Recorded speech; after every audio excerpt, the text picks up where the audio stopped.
minutes, strangely. I don't know if it did.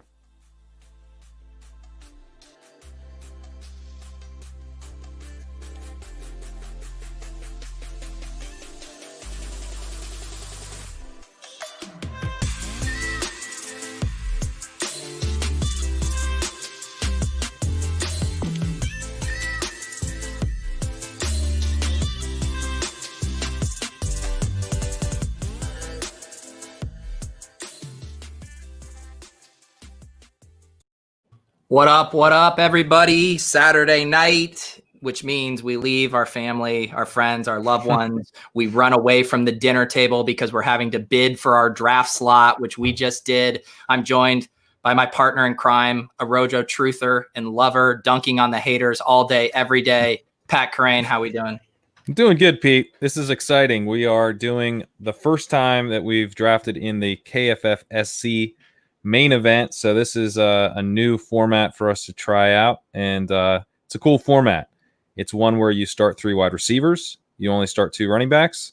You get that flex, so you can go 4 wide receivers and 2 running backs, and you don't have to draft your running backs too early like you sometimes feel like you do in FFPC. So I'm looking forward to get the 3rd round reversal. It's got some interesting stuff, and one of the most interesting wrinkles about this particular league is that you bid for your draft selection, which we just finished doing. Yeah, so we got a Zoom link with the rest of our league members at 7 p.m. Eastern about 45 minutes ago. I was running late. We also, I don't know if you guys realize, so Davis Mattek ended up hopping in this league with us as well. Pat, I was late for the first 15 minutes. Tell people what happened at the top there. Yeah, Davis was also late, so it wasn't clear if he was even going to make it. And then he came in just like bidding heavy on the 101. And like in our DMs, he had been saying, I got the impression he wasn't going to do that. So maybe he was just messing with us, but he went hard on the 101. I was bidding him up, although, I mean, not just bidding him up to bid him up. We wanted the 101 if we could get it below $500, but we didn't want to spend more than half our budget on it. So we got Davis to the $500. And right as it was going once, going twice, the auctioneer's Zoom signal started crackling up, and someone said 510, and then he said sold to Davis Mattek, and then he apologized to the guy who said 510. He goes, "Oh, I wasn't able to hear you." And then Davis logged off, and then everyone else in the Zoom was like, "That 510 bid should count." Although I didn't. Because it's Davis, I didn't weigh in. I let the room decide. They decided that Davis had not won it. Then the auctioneer had to call Davis and get him to log back on. And then he lost he didn't get the 101. He lost it, but then he bid on the 102 and he got it at 400. So he's probably still pretty happy. So then we were in kind of an interesting spot because, you know, we had been considering the 101 and the 106. Davis saying it wasn't his fault, bro. Yeah, right. You've been dedicating all your focus today to timing your high school buddies 40 times. We know you're not all there with it today. So Pat and I were debating between the 101 and the 106. You know, the 3rd round reversal adds a really interesting wrinkle to where you want to be. We've been comparing the prices to another division of this format. And Pat, we ended up purchasing the 105, which, dare I say, gives us the utmost optionality in that we can decide between the last of the 5 running backs on the board, or if we want to pull the trigger on a Michael Thomas 0 RB build. We did pay a slight premium for it. What was our total? 160? I thought 150, maybe it was 160. 150 or 160 of our $1,000 fab. And we actually dropped off the call too, so we don't know what the 6 slot went for. We probably could have saved $100 if we wanted to commit to a Michael Thomas build, but this kind of gives us the flexibility if we want to draft what we would assume would be Alvin Kamara and Dalvin Cook, or go ahead and pull the trigger on a true 0 RB to trigger the libs. Those are our options. Where are you leaning right now as it stands, Pat? I'm leaning towards Kamara and Cook. I think that gives us a really nice start to where we don't have to then hit running back again for a long time. So I'm guessing that the running backs are still going to be pretty popular in this format, and I like to just free ourselves up to ignore the position for a while. Yeah, Henry Muto mentions maybe CEH goes top 4. That's definitely a possibility. The problem is Pat and I aren't Zeke guys, so it's very unlikely that Saquon gets pushed down. So we're still kind of going to be dealing with Kamara or Cook, even if CEH goes early. Davis mentioning we do have a lot of Kamara shares. Our first slow main event draft on the FFPC, we took Kamara. Our draft with Davis, the football guys, we took Kamara. I personally like diversifying just a little bit, just because I don't see a huge difference between those guys. I would kind of prefer a Cook share. And I know we're going to have to make this decision within like 20 minutes. I'm still open to the idea of Michael Thomas at 105. I'm actually more open to the idea of Michael Thomas over Kamara than over Cook. That's fair. Because I like the chance to get a Cook share. We don't have a Cook share. But as you mentioned, we already have 2 Kamara shares. So we should, I think we should take Cook if he's there. But if he's not there, then it's a more interesting conversation. I actually really like that line of thought on the not wanting to add another Kamara share. I'm down to take Cook. I think I'm a little higher than Cook than most people. I think he is definitely in the conversation at 3 and definitely 4. And to your point, I would probably lean Michael Thomas. 1, just to, again, diversify our builds a little bit. And 2, just to watch people tilt their faces off tonight as we draft a true zero RB team. What was a comment here from Neo? Yes, change of scenery. I am at my in-laws' place. I'm at my in-laws' place because I packed a cooler from the fridge with Modelo's to take up to our room so I can drink and draft all in one fell swoop. I'm out of my element tonight. But that's what winners do. They adapt, Pat. And no matter the circumstances or environment, I think I can crush this draft, bro. That's right. And actually, I'll have a change of scenery coming up here. I just signed a lease. We're moving to Brooklyn.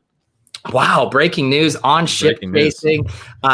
Were you trying to triangulate your apartment around the hottest speakeasies in Brooklyn? Was that your main goal that you relayed to your real estate agent? Yeah, there's like a speakeasy barbershop combo that we were right around the corner from. So that's going to be really good just for keeping the hair nice and just, having a drink after work. Hey, Henry, one thing that we don't like is people telling us what to do, especially if they're telling us to go running backs. Nothing would make me want to go wide receiver more than a message like that. So just cool your jets.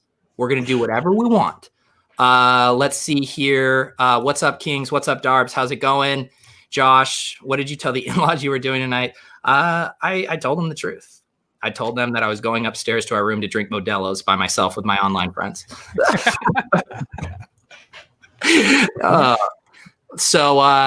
Yeah, I like that, Pat. I think I lean Cook if he's there, Michael Thomas if not.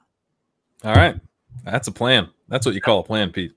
Here you go. Neo has questions for you, Pat. Does the new place involve missing kings? I actually don't even know what that means. I'm not sure what that means either.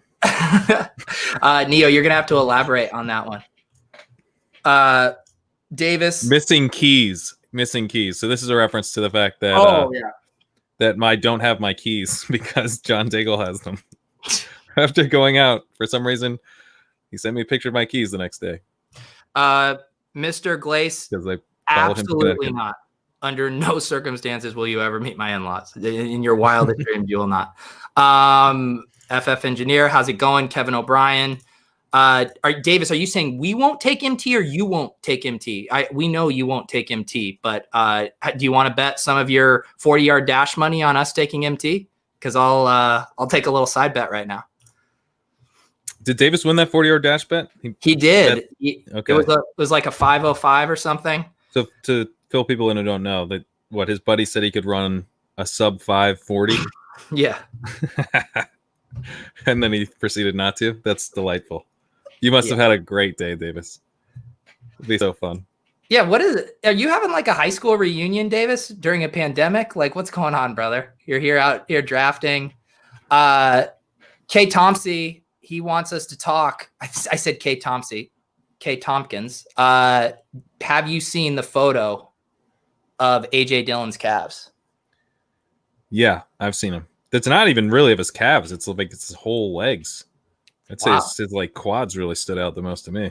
The back quad. What is that? What? It's like the reverse quad, whatever that is. He has them. I don't have them, but he does. Have you adjusted your ranks since seeing that photo? I have taken AJ Dillon in a rookie draft, a very late rookie draft, since seeing that photo. So maybe I have.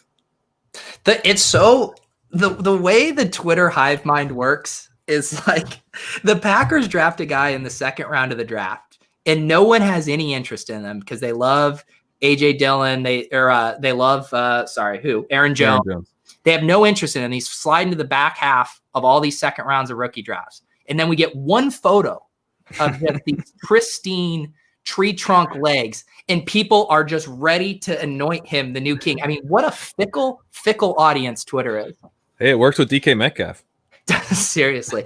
Who was I reading today talking about DK Metcalf? I forget who it was, and I apologize, but they were citing some player profiler targets statistics, and DK Metcalf was like top 15 in catchable targets and was like out of the top 100. God, I'm going to botch this with like his catch rate or something, which basically just illuminating how much he has been a beneficiary of Russell Wilson's pinpoint accuracy. Yeah. So yeah, but he's still tied to Russ. What was our decision we had? Was it DK Metcalf or Sutton was our big decision, right? And I feel pretty damn good about that Sutton call still. I think Sutton's underrated. I think he's obviously a risky selection to some degree, but I think he's got big upside. Yeah, if you guys are just tuning in, we got pick 5. We can't remember. It was either $150 or $160. I wrote down 100. Excuse me. I wrote down 150, so hopefully that's right. Pat wrote down 150, and what Pat writes down is definitely the truth. We can't call into question his ability to transcribe how much we bid. If you're just catching in, our thought was that gives us the flexibility to draft a running back or Michael Thomas if we should choose so. Mark says, what is this format? So the format is, Pat ran through it at the start. It's a little different from FFPC in that it isn't tight end premium. You start 3 wide receivers, 2 running backs, 2 flex. So it's not quite as running back. What, 1 flex? Sorry. Yeah. So you can't start 4 running backs like you can in the FFPC. And then the other few wrinkles for the draft is you bid on your draft slot with your $1,000 of fab. So we ended up spending 150 of that to get the 5 slot. And then there's 3rd round reversal as well. So we will be picking, that doesn't really affect us as much because we're going to be picking more in the middle. But for the team 101, they're picking 101, 212, and 312 with that 3rd round reversal, which our buddy Hassan has been beating the drum for 3rd round reversal everywhere. And in a year like this, where those top picks have such an advantage, I definitely agree with him here. So I'm excited for this format. Anything I'm missing there on this structure, Pat? No, I think I liked the bidding. It was there was even a little bit of technical difficulties, but that kind of made it even more fun, to be honest. So no, I'm not drinking Jolt. I'm drinking a LaCroix, and I am also drinking a Grim sour. So I'm kind of double fisting here. Thank you, Chris, for commenting on the in-laws. I will be doing a tour of the bedroom throughout the draft. I will show you the different pillows, that lamp over my shoulder. We will run through it all. Our draft is starting in 5 minutes. Let me make sure I got my board up here. Yep, we're going to be good to go. What's Davis's team name? Davis's team name, I don't know. Wait, we're ship chasers. They put us in wrong. Or did I put us in wrong? I don't think so. Also, Ray Chung, who's in the Ship Chasing Listener League, there, I believe, is number 4 out of Hong Kong because he lives in Hong Kong. I believe that's what that's referencing. So, yeah, this is going to be a Ship Chasing Friends and Family League, it would appear, but hopefully not to the extent that some of our other drafts have been. Yeah, we'll have to see. I mean, having Davis in the draft is going to be really interesting, especially if we do go with Cook, because he's obviously going to go with Saquon Barkley at 2. And so he's going to have a very similar construction. and he's sitting here in the chat just listening to what we're going to pick every time. So I'm a little bit, concerned that we are going to be kind of stepping on each other's toes a little bit with the modified 0 running back builds. But who knows? Maybe we'll end up going Michael Thomas, and we'll just kick Davis's ass in the flex every week with our wide receiver. There we go. Henry, you've made this joke now twice that it's ironic we're in the Wishbone League. Oh, is this? I think I might finally get it, because Wishbone is a running formation and we don't like running backs. Is that why it's ironic? I think I might be missing this if that's not it. Is the counselor in this draft or no Canadians allowed? The counselor has not been returning my calls. I asked him if he wanted to do a randomizer draft with me, and he just flat out shot me down. And this is after I did an hour MFL tech support call with him. I thought I had earned a little bit of a favor coming back, but man, he has no time for me these days. Got too much David Johnson to draft. Thoughts on T Swift's album? I enjoy it. I think you can definitely tell it was a little rushed. I enjoy the National. I know Pat likes the National. I thought it was a fun kind of experimental album, but I prefer her more straight hardcore pop stuff. That's a little bit more unapologetically poppy, but it's a good listen for sure. Wishbone T, 3RB set as high T. Okay, I get it now. The Wishbone draft for the 0 RB guys. What would be the name if we could name our division, Pat, for a league? What would we name it? 4 wide. 4 wide. Okay. I'd say 5 wide, but there's not an extra flex. I can't start a 5th. The horizontal raid. Yeah.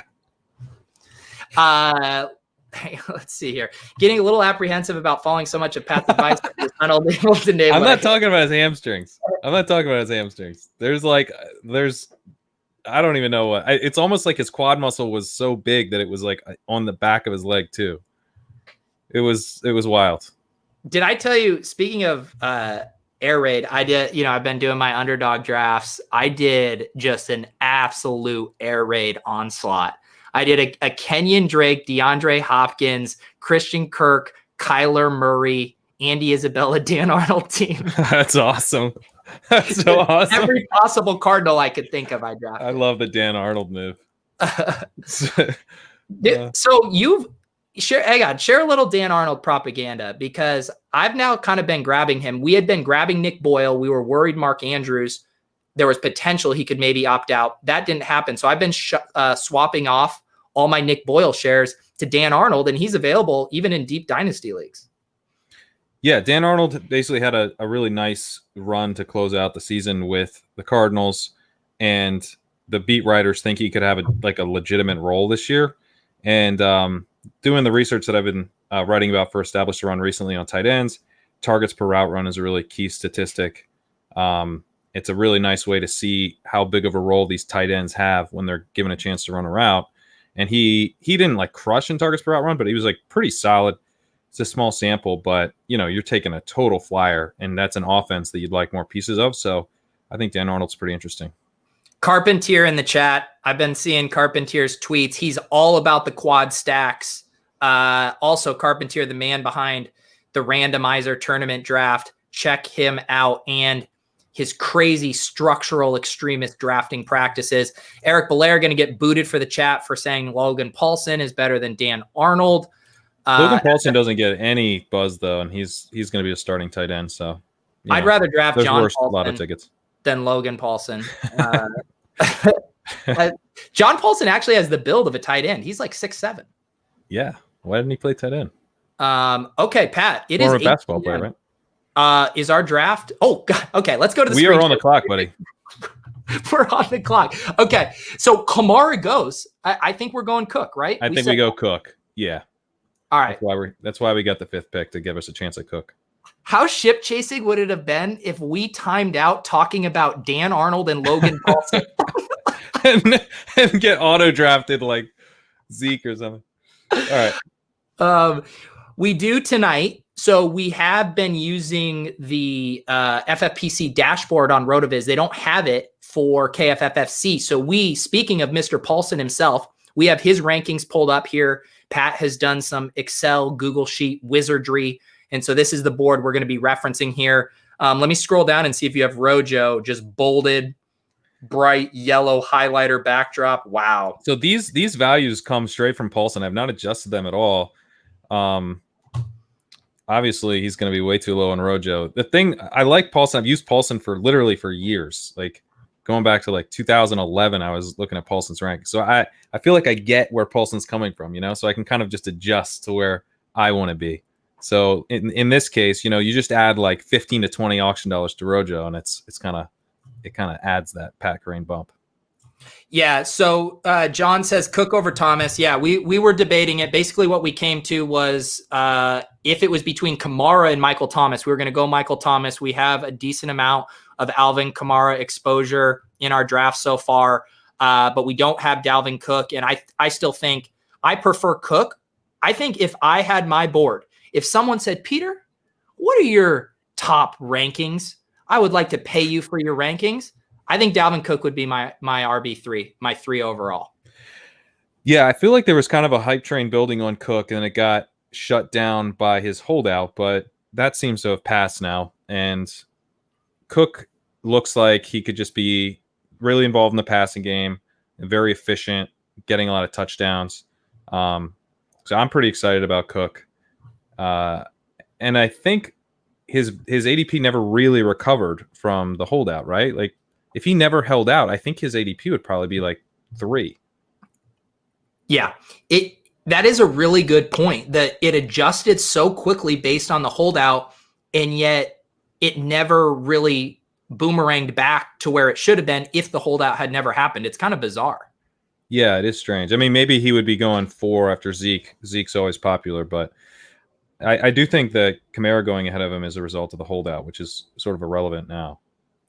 Chris, Michael Thomas fallen here all the way to 110. That's man.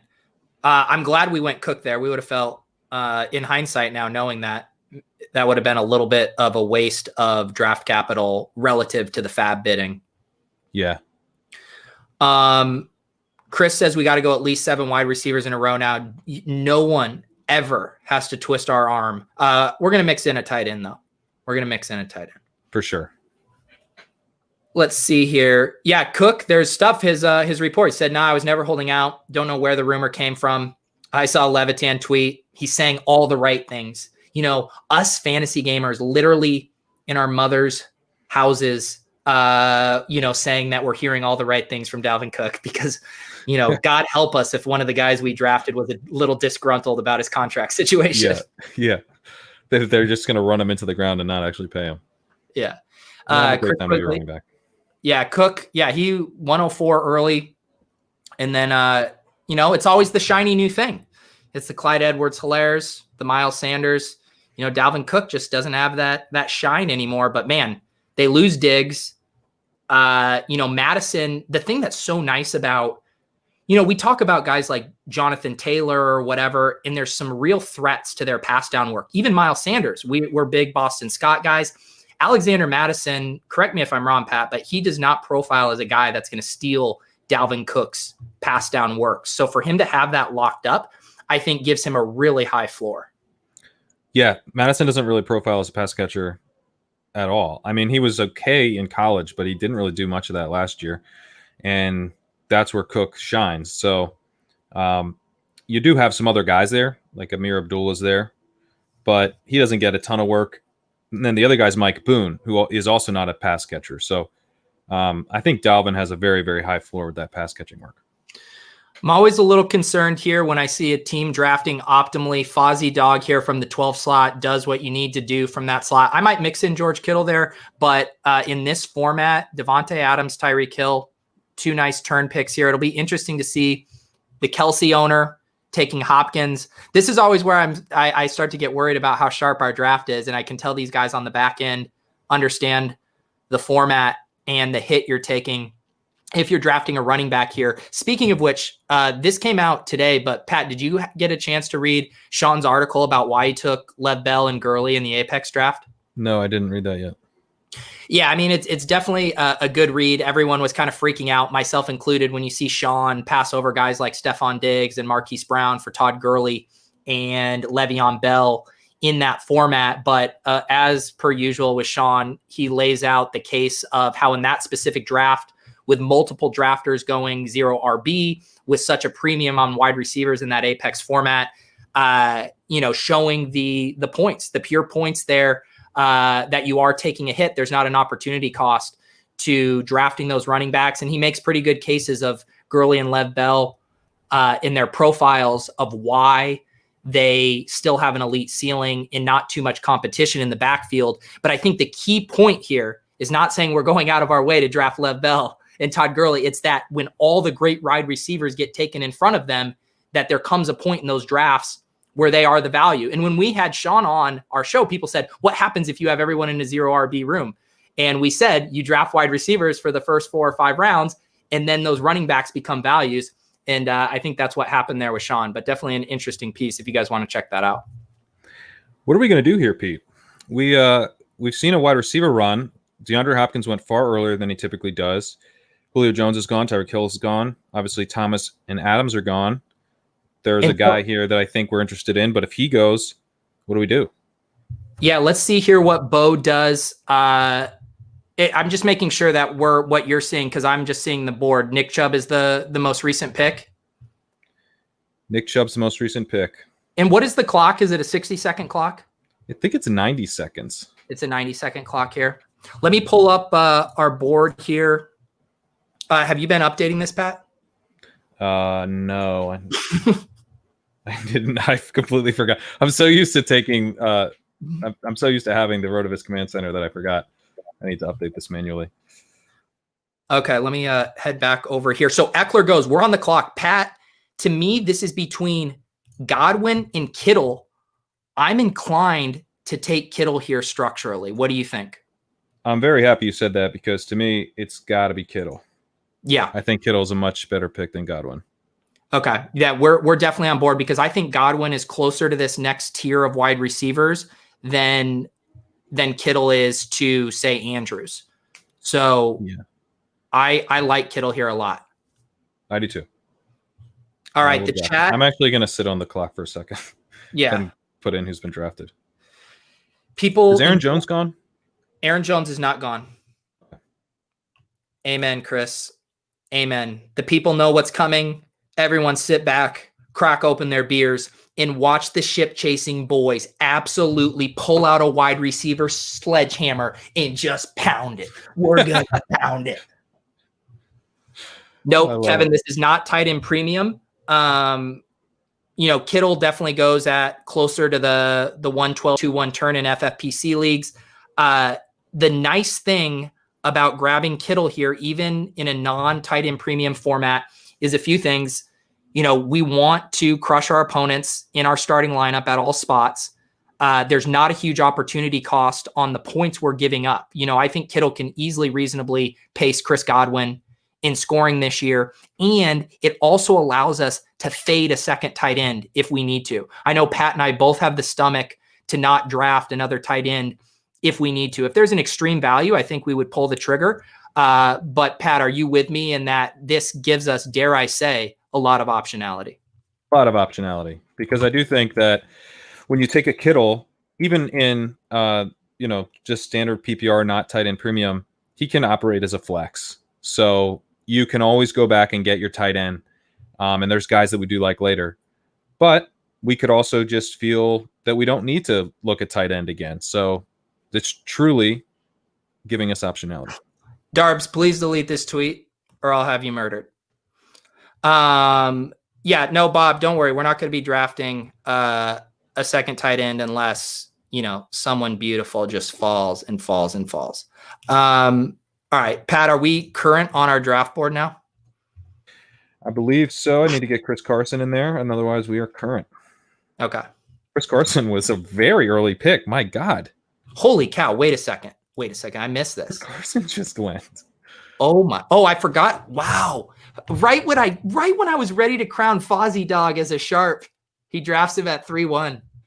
Wow. Fozzie Davis Dog went DJ Moore. That hurts. Sharp pick by Davis, of course, but yeah. Even a blind squirrel finds a nut, Pat. yeah. Davis's start, that's pretty nice. Saquon Barkley, DJ Moore, cannot complain about that. I knew it. I knew that the guy who'd start. I knew it, dude. You were giving him all this credit. I just sat here quietly because I knew they were going to come back and take running backs. No one can do our 0 running back start. They think they're done. They get these 2 wide receivers and they go, cool. Now I'll reach 2 rounds for Chris Carson. I've said this a few times before. Every day I do not mind that there's this discourse about 0 RB versus 0 wide receiver, robust RB or whatever. It doesn't bother me. It's fun. It's hilarious. It's a great time. However, the proportions of people who are going 0 RB to robust RB or whatever non-0 RB strategy is so irreflective. Is that a word? Irreflective of the amount of debate going on. No one actually does it. No one does it. And yet we sit here and argue all day about it. How does this happen, Pat? Well, we do it when we're with Blair and Hassan. Let that be known. Here, I'm on the record. I was telling you I want more on the record 0 RB teams. I'm with you. He did. These guys, they wilt. They hear their favorite tout saying, you got to start RB. Don't leave those first 3 or 4 rounds without a couple RBs. Look at this run, Pat. Look at this run. Lev Bell, Melv Gordon. Look at the high T start from blitzers, dude. Mixon, Drake, Connor.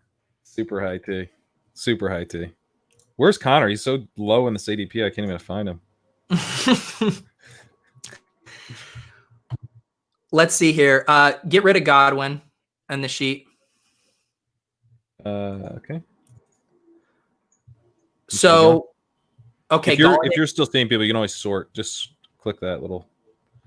Galladay just went. Wow. Wait, Eric, are you saying crap in that you're rooting against us? You don't want us to get good wide receivers? Yeah. What's going on here, Eric? Eric, you should be in your living room applauding us, just on your feet, standing ovation. Look at these guys executing an optimal draft strategy to perfection, and you're over here saying crap? Okay, good. Just clarifying.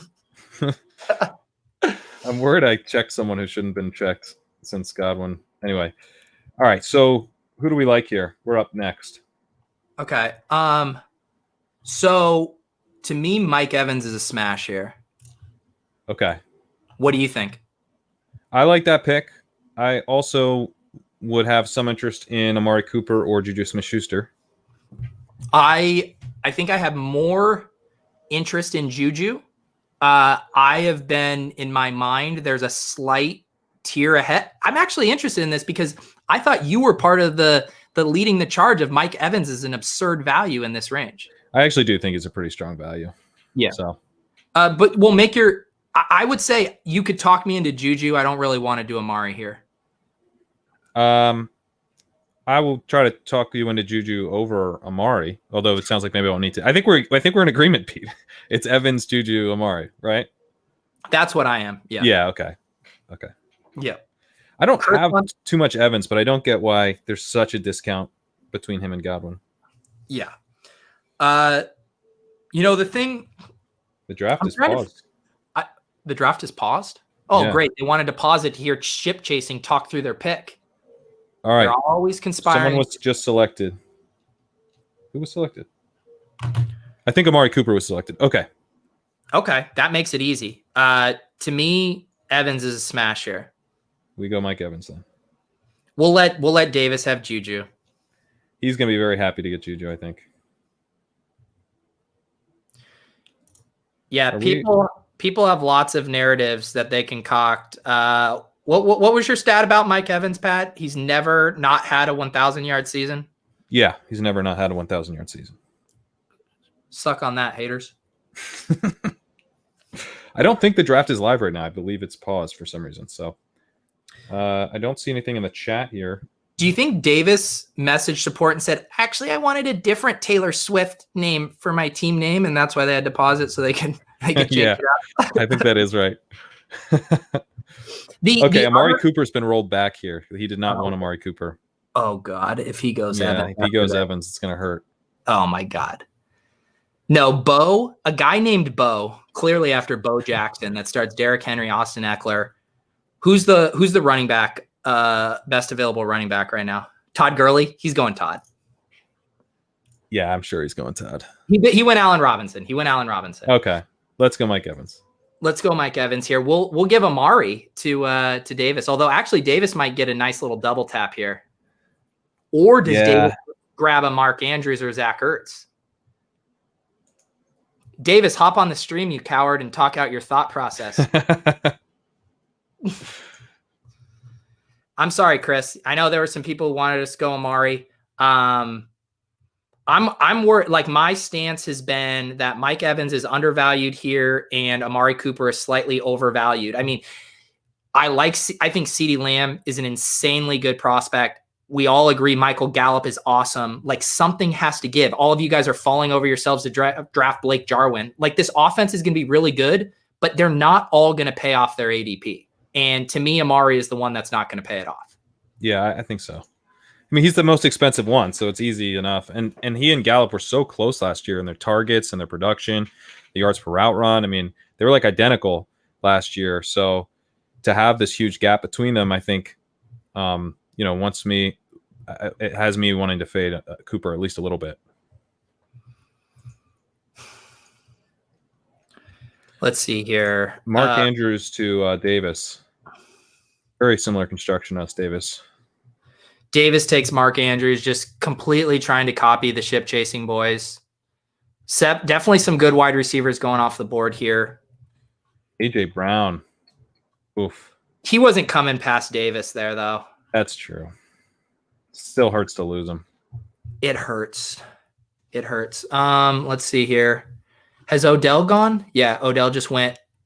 Oh, no, Davis takes Amari there. That's not – I don't mind Amari at that price for sure. That's good value, yeah.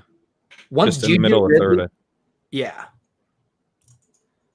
So who are we looking at here, Pat? You said Odell. I really have not been like a Thielen or Woods guy. You could maybe talk me into Cup. Otherwise, I think I'm like bumping down to our, Terry McLaurin range. Yeah, Terry McLaurin is the guy for me. Okay. Thielen goes, all right, we are on the clock. So with Woods and Thielen going, I don't even have to stress about that. I think pretty firmly McLaurin's the best player on the board as far as wide receivers for us. Yeah, I could certainly see a case for Cup. I don't have a ton of Cup, but I did get him today in an auction. So, I'm not opposed to him, but McLaurin just has this ceiling that's really hard to pass on. I guess you could say, like, in this format with our start, maybe Cup is kind of nice because he sort of is just such a solid every week starter. But I think I still lean McLaurin. What does Paulsen have between the two? Paulsen has McLaurin in this auction values as a $17 player. And he has Cup as a $17 player. So thanks a lot, Paulsen. Thanks, Paulsen. Come on. Give me the tiebreaker. To me, I want as many shares of McLaurin as I can get. I'm with you. I like him here. Let's take him. Yeah, there's That actually was pretty helpful that Paulsen had them the same. I just wanted to. Neil likes our team build. Thank you. I think there's a lot of good teams here. Hong Kong and Davis. I like both of their builds. No surprise here. Davis, Saquon, DJ, Mark Andrews, Amari. Great start. Hong Kong, Kamara, Godwin, Juju, Thielen. Great start. This side of the board has been really nice. Number one hole, that's pretty rich for Lamar there, but coming back with AJ Brown and Odell Beckham is nice. Pretty insane wide receiver run here, as expected. We'll see who's the first to kind of dip their toes in that David Johnson tier. It won't be us. No, it will not. But yeah, I think, just looking at this compared to FFPC, and of course your mind's going to compare it to that because it looks very similar with the setup and everything. So, you don't see this many wide receivers in a row like ever. So that's coming from the fact that you get that extra wide receiver spot, the lack of a flex. I also think it's a little bit because the tight end premium is gone, not just because you've seen less tight ends, probably Ertz is off the board at this point, but also because it makes having those wide receivers a little bit more valuable, I think, because people can't catch you with tight ends. who end up being weak at wide receiver. So I think some guys who go super running back heavy in FFPC, then they might go tight end heavy too. Like we saw this with X. He drafted just all running backs and tight ends. So, you know. I like, Josh brings up this point that Sean makes. He had written the article about why you pass on Woods, in the third or the fourth, because you can get the volume plays later in the draft. And I do agree with that. There's multiple kind of good volume floor plays later in the draft. So, Pat and I are both extremely excited about Terry McLaurin's situation. And we've talked this through on one of our mini episodes. If you guys want to go back and listen to that, as we were debating Terry McLaurin. And, the thing we come to is the risk is obviously in his, older prospect profile and Haskins and that offense or whatever. But as far as all the other peripherals of how he performed last year, just absolutely zero competition for targets, the kind of market share of air yards he had on that team. So not only are these a lot of targets, but they're extremely valuable targets. The fact that they manufacture touches for him in the red zone. I mean, I'm super stoked on Terry McLaurin, and I will fade being afraid of the Washington offense over and over. And Pat, I know you had looked at their OC change, and you think that bode well for their pace of play as well. Yeah, I think it's going to be helpful for their pace because Gruden was not playing fast, but then you go to Callahan, who just played like crazy slow, and the Panthers played pretty fast. So maybe they change that, move into a new team with a second-year quarterback. It's not a lock that they play that fast, but I just think there's no way they play as slow as Callahan. Like there's just going to be kind of a reversion to the mean that's natural. And then on top of that, you get the upside that maybe they do play as fast as they did last year. But I think you're also looking at a situation where there were so many air yards in the Carolina offense last year. So it's not just about the fact that Carolina might be playing a little faster. It's also that they're probably going to be throwing deep more often. Last year, so many of those air yards went to Curtis Samuel and were not completed, and they were coming from Kyle Allen. Hopefully, if Haskins develops a little bit, then those air yards are going to really pay off in a big way to McLaurin, who we know had an awesome rookie year as a deep threat.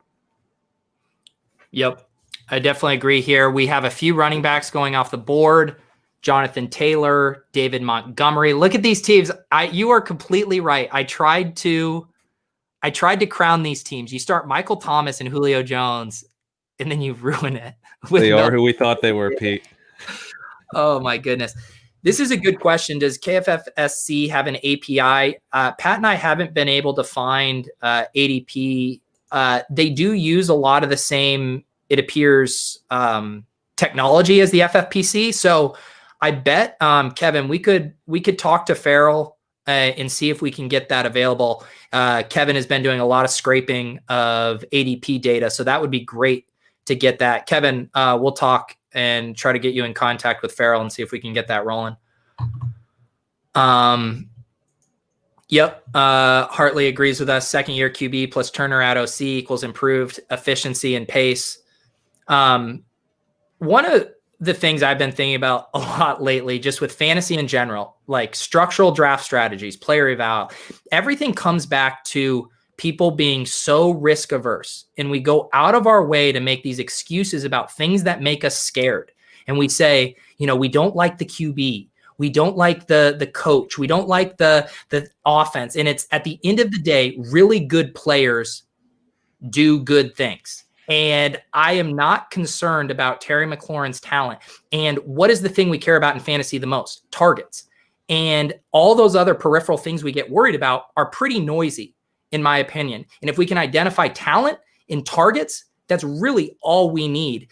And I think just people really overthink things and galaxy brain themselves out of Terry McLaurin and DJ Chark and all these other guys because they're worried about these peripheral things that don't ultimately matter. People did not want to draft AJ Brown in dynasty leagues because they didn't like Ryan Tannehill. Good players become great. I'm not worried about that stuff. Yeah, sometimes I'd like to think about what will I want to do week one in DFS? Like, who would I want to salaries aside? Like, who are guys that look interesting? And like McLaurin, how are you not intrigued by the chance to play him? At a fairly affordable price week one, he's just going to get a bunch of targets. So, it's like I get, obviously we could be wrong week 1 and then he could flame out for the rest of the season. But I agree. I think we're looking at a lot of targets to him. He's just so clearly going to dominate the market share there, and he's going to dominate the air yard share. And that's what you want. You want guys who are going to take a huge percentage of the targets and a huge percentage of the air yards within their offense, because then if that offense ends up being better than you expect, that's just where you get that huge upside. Because, we're all trying to figure out who's going to get the most targets. But when you want to benefit in places where if the market ends up being like wrong, then you get this huge upside, which I think is the case with McLaurin. If Washington just is like okay and Haskins is okay, then McLaurin can be a league winner. Yep. I would like to welcome Steelers fan 23232323 to the chat. He says we're morons, and how is adding Melvin Gordon, David Montgomery, aka 2 good running backs, ruining it? If you think David Montgomery is a good pick in the 4th round, this might not be the stream for you. And I never try to turn away viewers. Please give me those clicks, give me those sweet engagements. But I promise you, Steelers fan, this stream is not for you if you think David Montgomery is a good pick in the 4th round. Yeah, I can't talk you out of that view, buddy. And so Chris brings up a point, and this is we're on the clock. Oh, sorry. Let's regroup here. So chart goes. I mean, to me, this is Sutton, right? This is Sutton all day, every day. Yeah. I was scanning the board. I was kind of hoping Chark would fall, but this is pretty easily Sutton for me. Yep. This is literally our main event team. I know. What was our main event team? We started Kamara, Andrews. Who was our 3rd round pick? DJ Moore, and then we went McLaurin, Sutton. So different start. Similar structure. Yeah. And there's a reason that's happening, right? It's the same thing we just talked about. The McLaurin Sutton picks are very similar in that these are stud alpha wide receivers who people are scared of because of peripheral things. And that's why they're sliding to us in these drafts. It is surprising to see Diggs go this early. He seems to be another guy people are scared of. Yeah. I mean, the team change thing is a concern, but Diggs is awesome. I'm inclined to bet on Diggs. I've been trying to scoop him up. I really like the price that you get on him this year. I think him in the 5th is really nice. Sometimes even in the 6th, just at that 5-6 turn, you can sometimes find him. So it is earlier than he typically goes, but I have no problem with that pick. Flex Tight End says, my league mate showed up late to our online draft, so we gave him a copy of the counselor's rankings. I love that. I want to do a stream here soon where I draft a team just off of the counselor's draft kit. Oh my God. It actually would be better than a lot of people's stuff.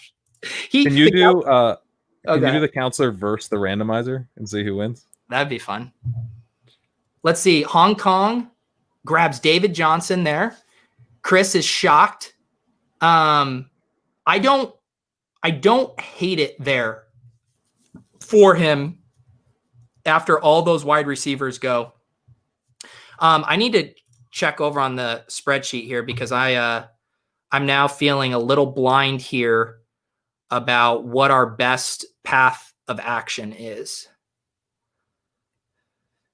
This is an interesting spot. I have a feeling I know someone Pat might just kind of float out there.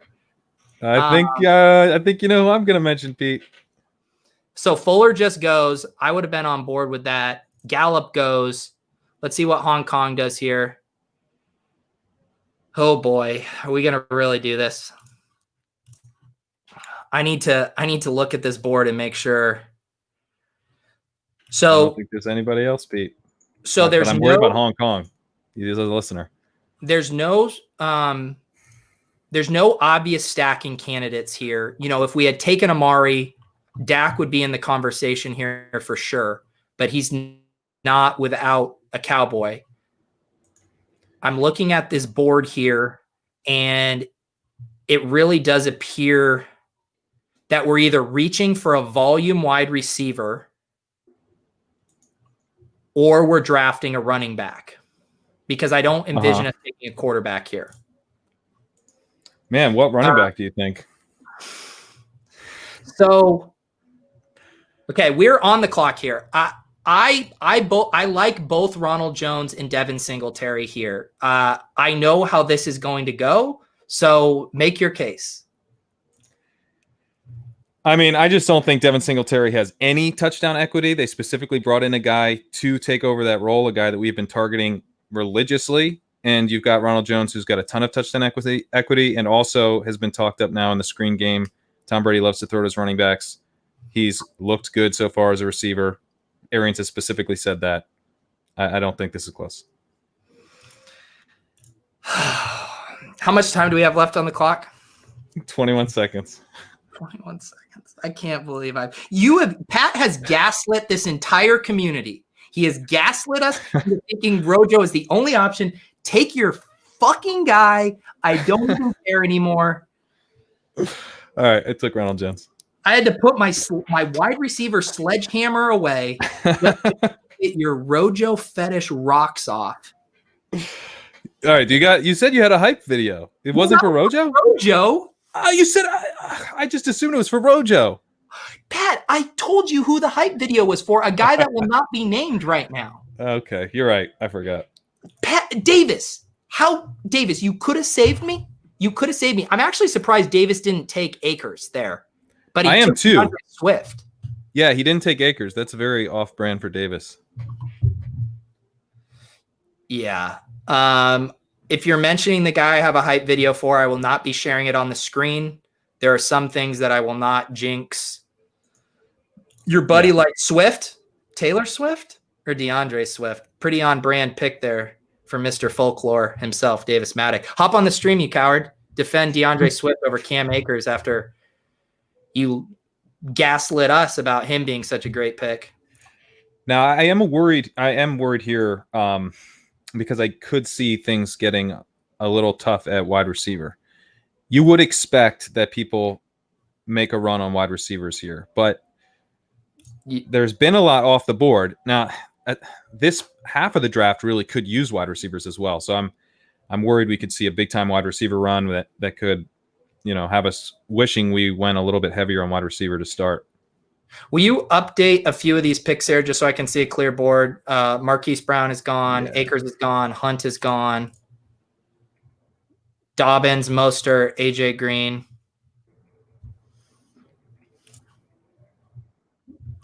Yeah, Chris, we're working on it. Pat has one job to update this spreadsheet. He's over here drinking moonshine. That's right. Oh boy, Jose must be new around here. Why Rojo over Akers? Oh boy, Rojo. Oh my goodness. Jose, how much time do you have, brother? How much time do you have? I have an entire offseason of content devoted to that question. Ronald Jones is the godfather to Pat's unborn child right now. If you're trying to wonder why we took Rojo over Cam Akers. Everyone help Pat update this spreadsheet. Who else needs to go? I think we're good. I think we're updated. We're through 69 picks, right? Nice. Yeah. Interesting. Normally in the FFPC format, you have seen a couple quarterbacks come off the board here. Right. That's a good point. I wonder what the difference is there. It is interesting if, we did have a little bit more wide receivers in this range than I think we normally see in FFPC because of the format. It is interesting to see that difference, though, because I don't really think the approach to quarterback changes a ton FFPC versus KFFSC. Yeah, I wouldn't think that it would. The scoring system is the same. It's 4 for touchdowns and 20 yards for a point. So, it shouldn't really factor in. You have the same number of starting spots. It just shifted a little bit towards wide receiver and away from running back with that flex. I don't know. Maybe it's just a room that isn't all that high on quarterbacks. Yeah. Let's see here. I think I see where this is heading, and I think I am going to try to make a stand on who we should take here in the 7th.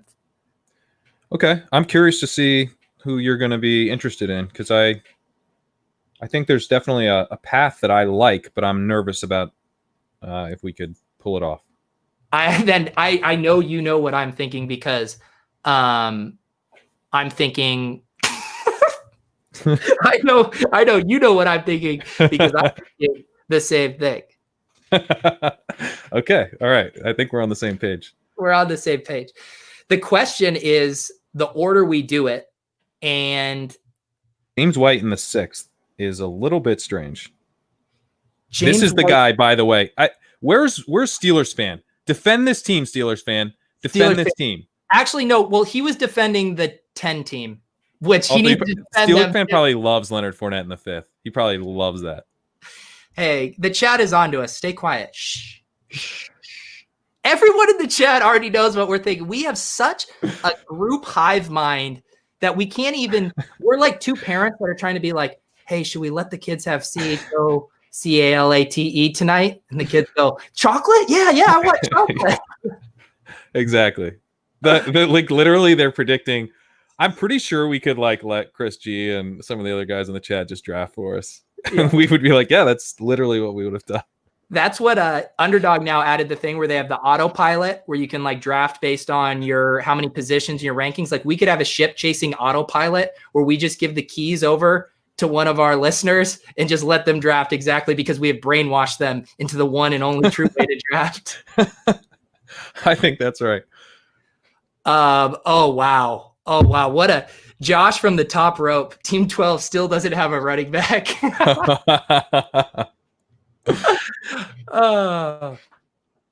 Wait, well hang on. Did I just put something together? Is Steelbirds Steelers fan 23232323? Oh, so he's getting defensive. Ooh, okay. This is an interesting twist. Hey, okay. In Steelbirds defense, anytime you can draft 2 tight ends in a tight end premium format in the first 5 rounds, you got to do it. Actually, I think that's fine. That's not even. Getting Ertz in the 5th is pretty good value. It's fine, but just let me have my joke. Yeah, sorry. Oh yeah, that's the one. WALK. Well, we did it. Were Gurley and Bell the guys that Siegel took? Yes. So okay, so we just talked about there are times to take Gurley and Bell, although I haven't found those times. The wide receivers, if you guys want to check out that Apex draft board, I mean the wide receivers just fly off the shelves in that format because you can start, I believe, up to 5 wide receivers in that format. It's 3 wide receiver, 2 flex. So it's that definitely points you toward wide receivers early.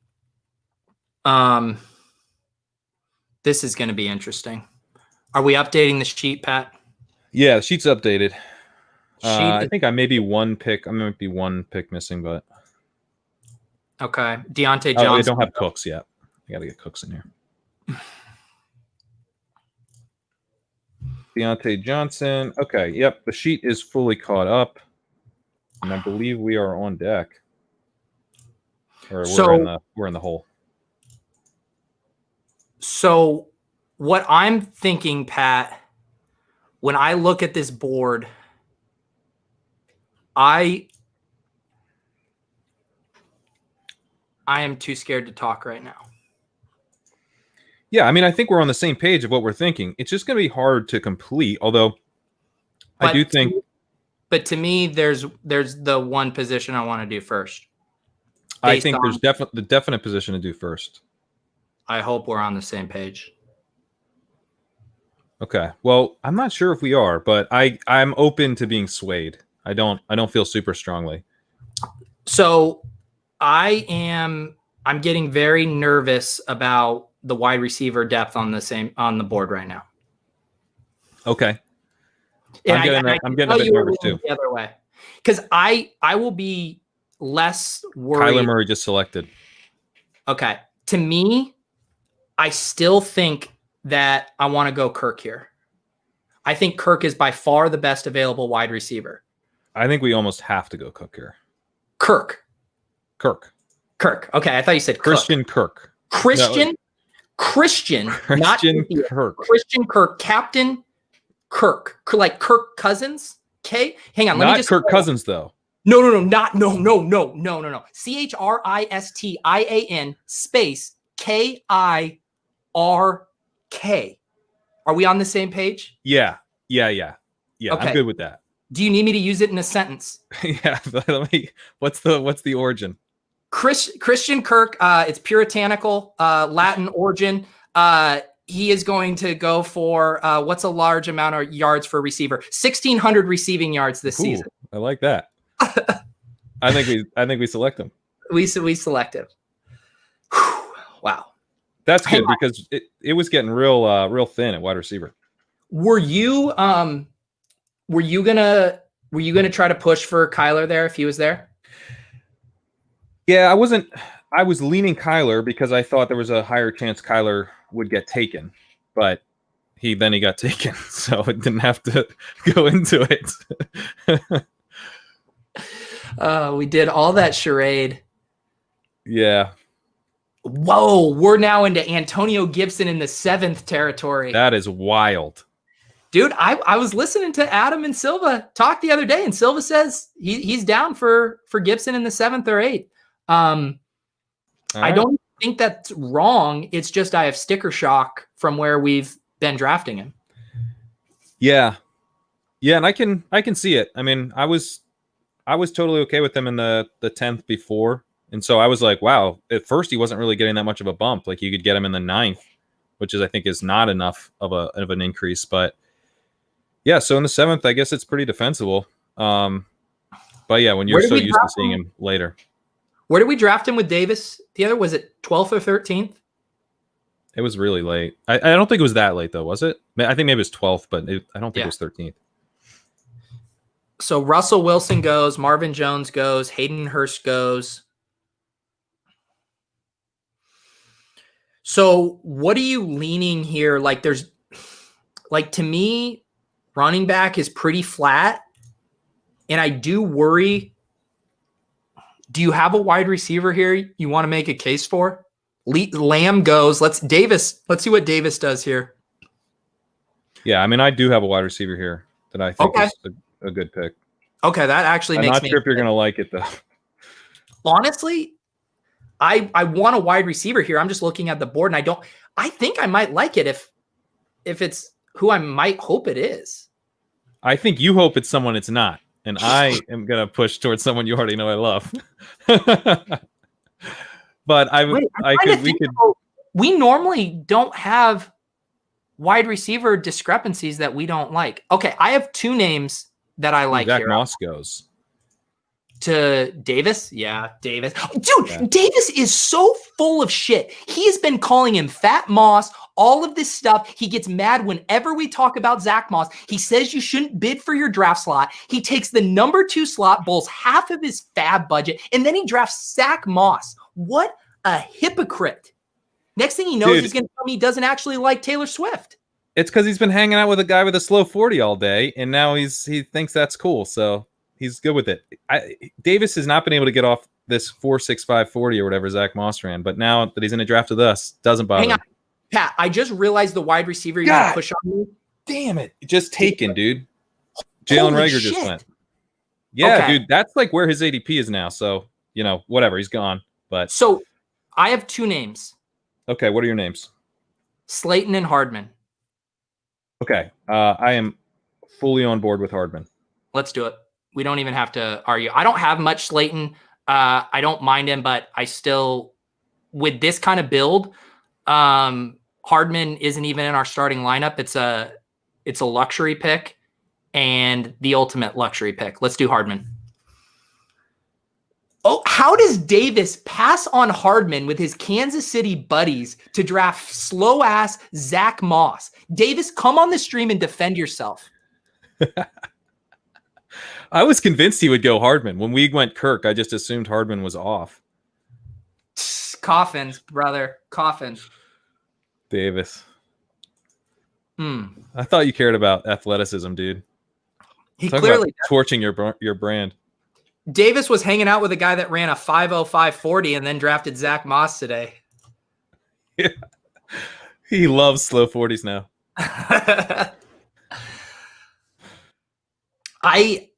Would you have pushed me for, see, what was going to happen is I was going to try to talk you into Hardman. Uh-oh. Oh, here's Davis. What are you doing, Zach Moss? You could have drafted the fastest young player in the league, and instead you took a dude who can barely run. So look at our wide receivers. Look at our tight end. We have no stack optionality at all. It all got taken from us. And I like the optionality of not needing a wide receiver or a running back for the rest of the draft and just taking the players that we liked better. And I thought no way you guys would take Hardman. I thought not a chance. What jersey? We had 2 chances at him. Davis, what jersey? Mahomes. Oh, obviously. We're rewatching the Super Bowl right now. You're rewatching the Chiefs Super Bowl and you didn't take Hardman. He wasn't very good in this game, if you guys Yeah, that's true. He didn't play in the playoffs much. He didn't score. He wasn't very good. You know who's pretty good in that game? Damian Williams. Rest in peace. Yeah, you should draft him. Right? He's a nice value in the 9th. Yeah. Also, Hong Kong Drafters is in this stream, right? Yeah. Yeah. He took Gibson is who we were gonna take. And he took Rager. So he's been all over our stuff. Yeah. Well, drafting on stream. I can't believe you guys took Christian Kirk. Also, wait, did you want him? Well, so after all of our stacks got destroyed, we thought we would try and go Kirk Kyler because this team in between us already has a quarterback. So, if we got Kirk, we knew we'd be able to get Kyler. But yeah, whatever. Why Swift over Akers? My boy really likes Swift. Were you pushing for Akers? No, I was pushing for Ronald Jones. Hey, is that a Fins Up jersey there? Yeah, this is Dan Marino. For a true fan. A true fan. Nice. Hey, a true ship chaser. Let's get that Dan Marino exchange for a Laird jersey, brother. Hey, I'm in. Our Lairds. I mean, send it out. Talk to Todorov and get it done. We'll get it done. So what's the game plan here? Are you guys just going to load up on fat, slow running backs now? I mean, I won't lie. Was I not in this draft with you guys, would I have pushed hard for Moss there? Probably could have waited around on Zach Moss. God damn it, Davis. You bastard. There are some really bad teams in this draft. Have you guys noticed? Oh yeah, we alienated a few of them who popped into the chat earlier. Yeah, one of them came in to tell us we were a bunch of morons and that he's got awesome running backs. Steelers is here. He's now shitting on Rojo. Arians has even settled on Rojo. He's trying to pump up his confidence. That's super risky having him as your only RB2. Oh no. Oh, Pete, I feel terrible about Rojo. So, with the bidding, why is it that you guys just spent all that money to get Dalvin Cook? Why didn't you just because you don't care? Do you think Cook is any different than Sanders or Edwards-Helaire? Yes. I do, yeah. I don't really think so. He was an elite running back last year. The other guys were speculating could be. I mean, he's continuing that role. Miles Sanders was elite. You just like to leave that Boston Scott optionality open. He wasn't scoring 20-plus points a game. Oh, I'm pretty sure he was. Is that not true? No. Cook has no competition for pass work on that offense. I mean, Damian Williams just won the Super Bowl, guys. He just scored his last touchdown. Yeah. Are you having a high school reunion today? What's going on? Literally, yeah. We went to high school together. Wow. I can't believe you're not wearing a mask right now. Well, I'm just eyeballing Sanders, but he had back-to-back 20-plus points a game. One was 29.2, one was 21.6. But other than that, it's like a bunch of stuff in the single digits and some stuff in the teens surrounding it. So he wasn't elite last year. Not to say he couldn't be. But Deuce Staley said he's a workhorse, though.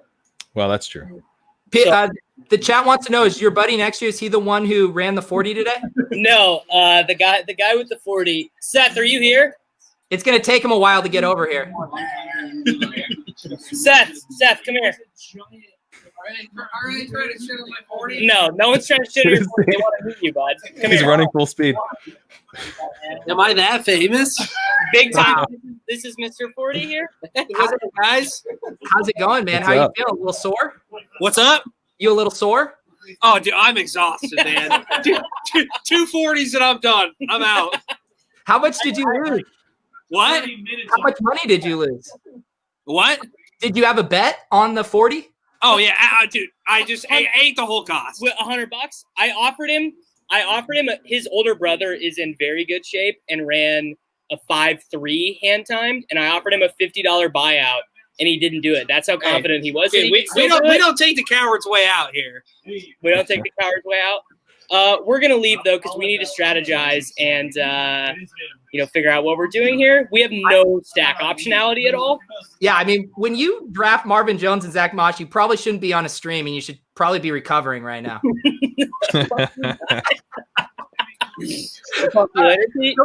Feel free to hop on later once you get your team turned around. Yeah, fuck you. Well, that was delightful. Oh, Darius Slayton goes. He really lasted, huh? Yeah, I guess not too many snipers in here. We do need to circle back to Steelers fan. Steelers fan, will you just clear something up for me? Are you Steelbirds drafting out of the 11 slot? Can you please confirm for me if that's you? I could see a lot of connections here of how you found your way into this chat. Is that I have a hard time imagining how it's not him, because why would you be on this stream and be blown away that we don't like taking running backs around 3 and 4 and like taking Rojo? How did you find us? You weren't listening before. Do you think this link gets passed around on the Robust RB dark web and some of these guys come in here to shit on us? I hope so.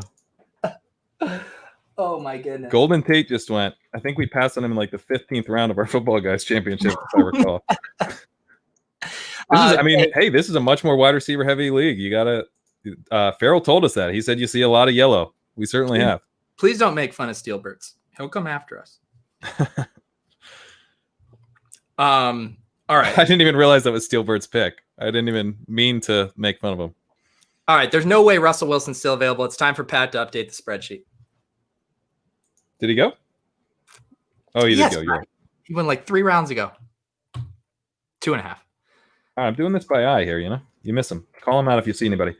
Chat, call him out. Crowder I might be missing. One thing that's nice is we do have we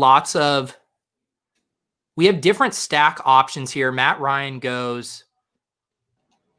I do think we're probably in a running back sweet spot here.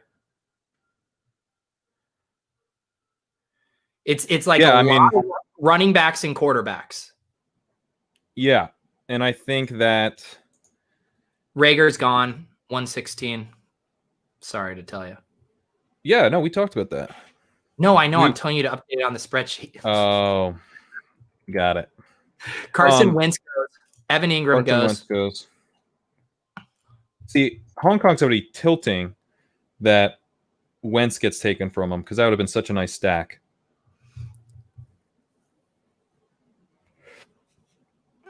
Okay, so who are you thinking here? Because there's some running backs that I think are pretty good values here.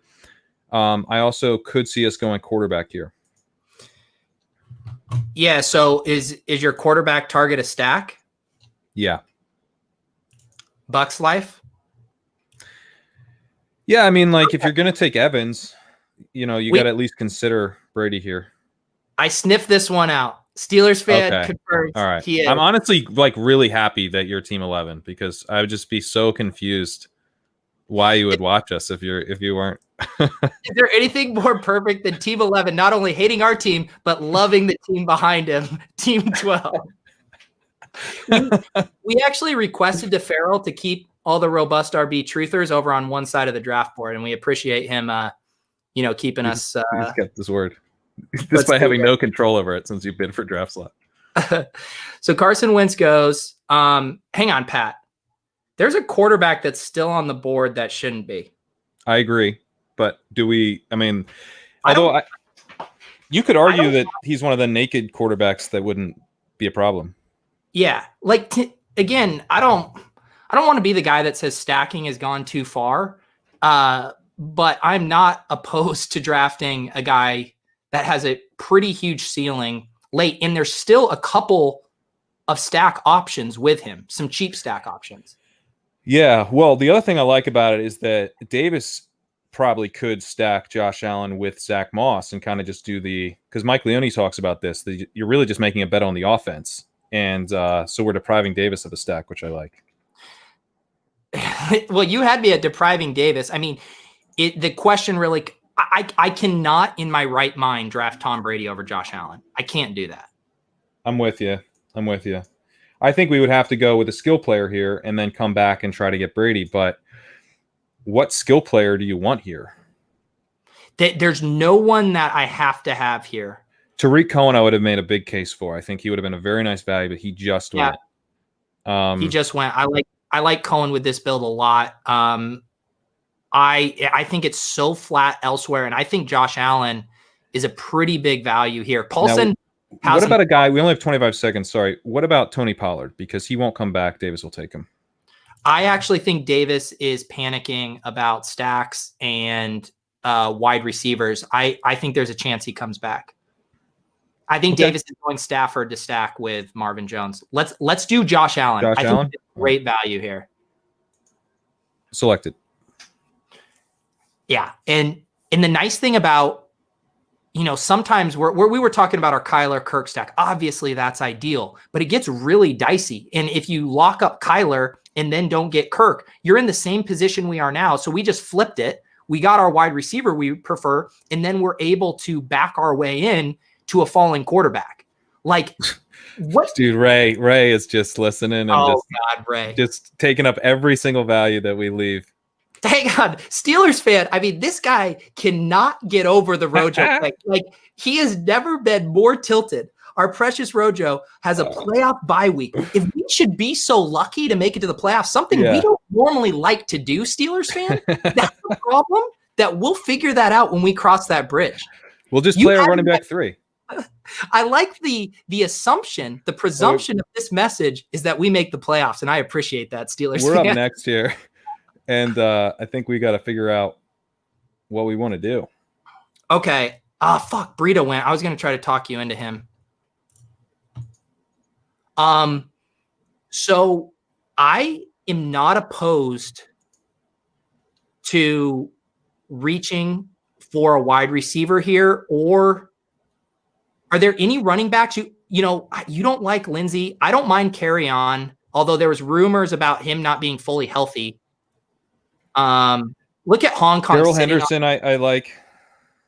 I think Darrell Henderson's a pretty good value, and I like Boston Scott. What about TJ Hawkinson? We're not going to draft one. I never said that. You said that. What about John Brown would be a stack, but it's a bit of a force. Yeah, I don't love the John Brown. Are we on the clock? How much time do we have? We got a minute left, though. So what about What about Debo? I don't love Debo. I think structurally a running back would probably make the most sense. Henderson and Scott are the guys that I like here. Hang on, let me look at and I was going to make a case. What about man? Okay, I think we might need Hawkinson makes sense though because he frees up Kittle to be a flex. So you don't have to talk me into Hawkinson. I love Hawkinson.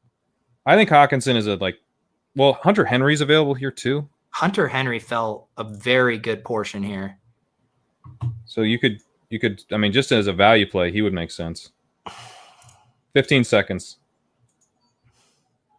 I don't. What do you want to go running back? Do you want to just get Scott? 4, 3. Okay, make a pick, Scott. I think we're gonna get we got Hunter Henry. Okay, that's fine. That's a good value. Nothing like getting timed out. That's a tough scene here.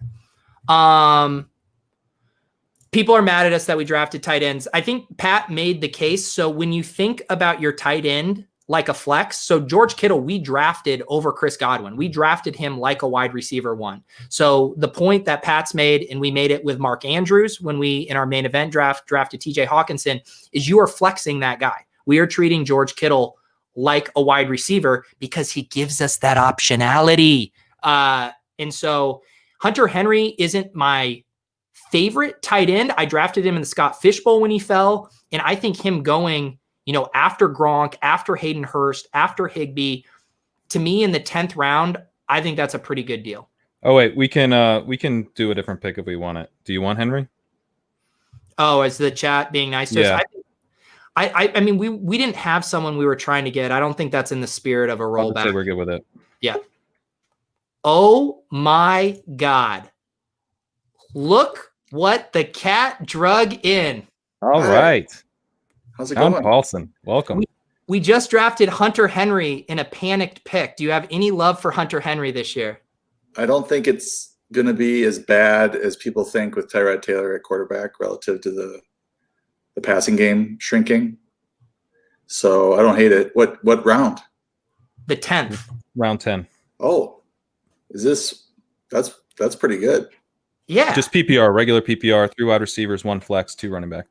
We got your rankings pulled up. Pat converted them to the auction values to kind of smooth them out for this specific draft format here. So we're just trying to draft a very Paulsen-esque team. You know, let's show you our roster so far. We'll get your thoughts. We started with Dalvin Cook, went George Kittle, and then started hammering some wide receivers, Mike Evans, Terry McLaurin, Cortland Sutton. It will shock you to know we took a detour for Ronald Jones in the 6th, then came back with Kirk, Hardman, Josh Allen, and Hunter Henry. What's the Paulsen strategery draft grade? This is an auction? What's going on? No, we were just using your auction values. I like the auction values. You know, it's kind of like tiers kind of built in. Oh, okay. Josh Allen. You know, TJ Hernandez loves Josh Allen. Hang on. One thing I got to say is everyone in our actual draft hates us. We've already started a fight with Steelbirds. Jeremy Brock is in this league. He was in the auction bidding. I saw him timed out, too busy talking garbage. You got lucky you timed out before the I put Hunter Henry in the queue, Brock. So Bro, we timed out and selected a guy we were okay with. We didn't roll anything back. Relax, Jeremy. Sorry, Paulsen. Tell us how great this team is. That's what we were doing. So some questions. That's never a good sign. Christian Kirk over Deontay Johnson? No. Edelman? Deontay Johnson went before. It's 3rd round reversal. Oh, 3rd round reversal. Okay, so everything's reversed after 3rd round. So everything. Yeah. So the 301 was Chris Carson, which is a little pricey. Okay. Yeah. Paulsen, you're like our father figure that we're desperate for approval from. Please say that we did you proud.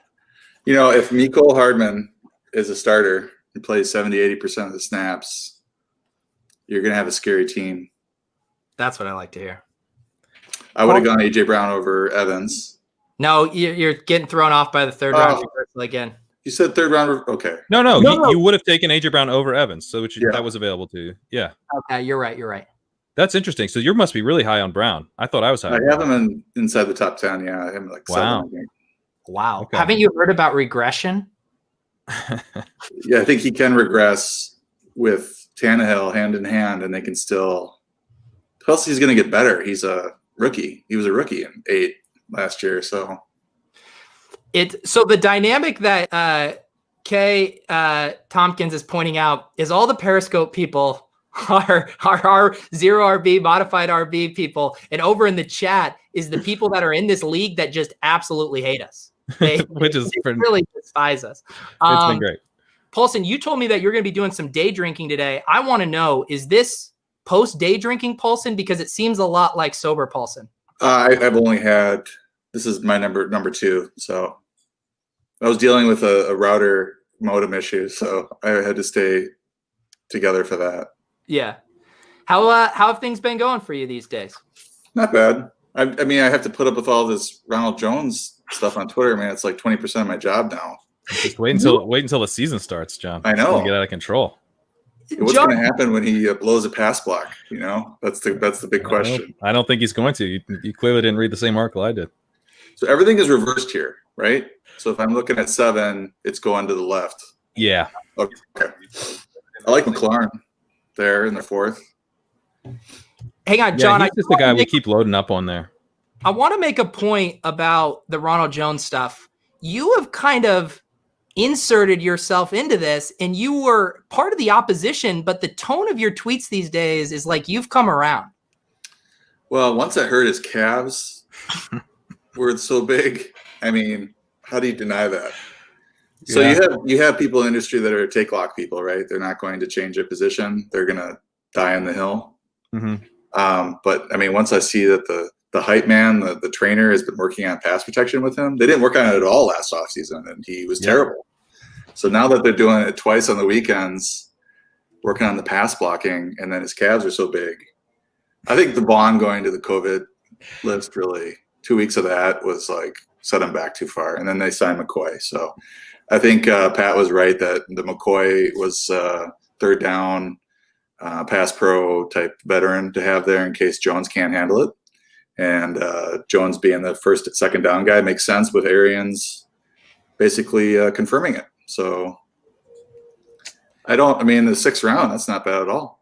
He's been going, fifth, sixth?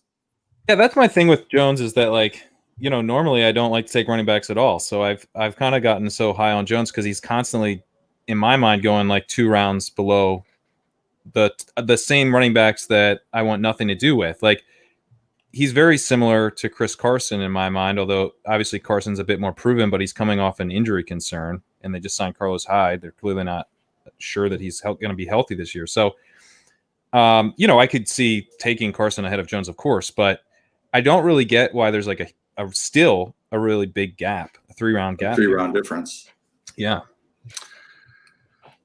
Well, John, if you had to adopt a team right now through 10 rounds that you thought had the best chance of making you money, which team would you adopt? I'm on a stream right now. I do like your choice of word there, Pete. Adopt, you know, Yeah, that's a father figure analogies. That I need a father so badly. You know, this team, I mean, I'm always down for Christian McCaffrey. They have an interesting team with Ingram and Dobbins there. That's a kind of a crazy, not crazy, but you're locking up that Baltimore running game. Don't you think that's a lot to spend though to do that? It is. But then you got AJ Brown. I don't like Beckham this year, so that's a problem.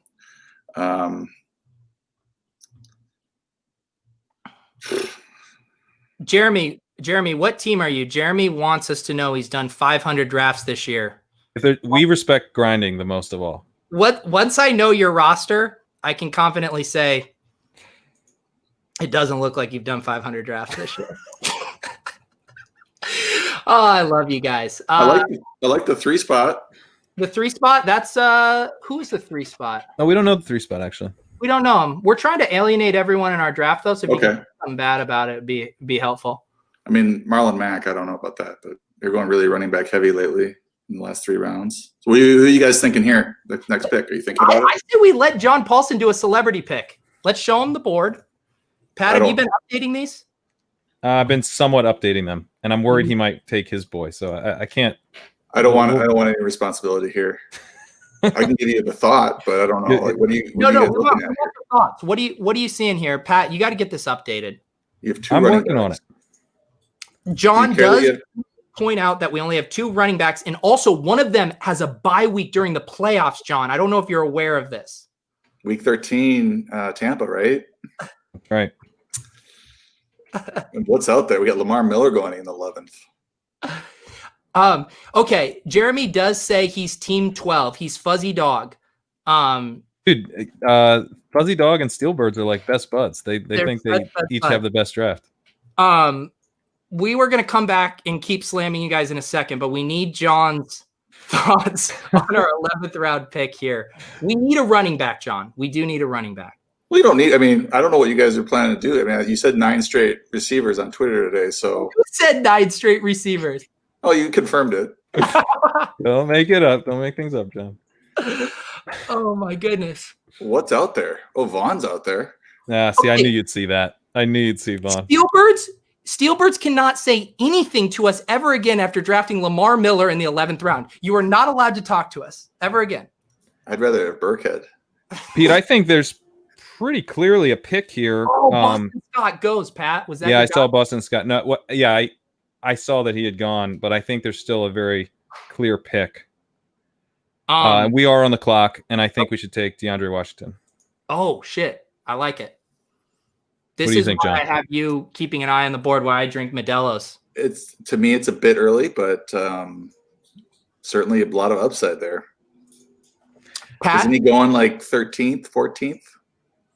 You know, with these running back truthers in here, you can't care. count on a running back to fall. Okay, I'll sign off on it. What do you think, Pete? yeah, let's do it. And then I want to make some side bets with Fozzie Dog and Steelbirds.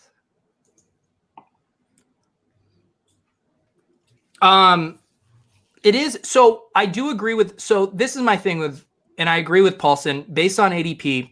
It's early to take DeAndre Washington, but I do think he should be going in this range. Like, I like DeAndre Washington over Darrell Henderson.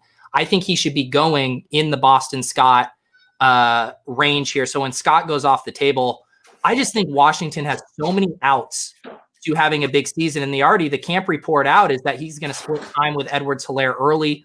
I think the disparity in ADP between CEH and DeAndre Washington is way too big. Paulsen? Paulsen's not a Washington guy. Such a convincing case, you were rendered speechless. No, I think he's pretty good. I mean, we saw late last year in Oakland what he could do as a starter. I think the question is I think the real question is he really the number 2? Or are they going to run Darrell Williams out there? Or get out of here, Paulsen. I'm sorry. Thompson or something. Laviska just went. Davis took Laviska. Oh, you son of a bitch, Davis. In the 11th? I have a Laviska highlight reel. Can you play it with some sad music over it? People, do you guys, the chat, if you want I can't, no, I'm not playing the Laviska highlight reel for Davis. I'm not doing it. I refuse. You're on the clock. So what do you think about grabbing Ayuk here? Ooh. I'm into it. The other guy would be John Brown because we have a naked Josh Allen. John, what do you like with that? Stack him up with Josh Allen or grab Ayuk? I have Brown over Ayuk. Pat, let's get the stack. Let's get the stack. Let's get the stack. We give John Paulsen the most accurate ranker in the business. Let's do it. Let's do it. I had Matt Harmon on the pod, and we were talking John Brown. So we still like him. Yeah. All right. Mm-hmm. What's Harmon's read on his footwork these days? He loves the route running. All right. Less defensive attention. I saw you in a draft. You drafted Diggs. I forget which draft I saw, but I know you had Diggs. So you're on him too, right?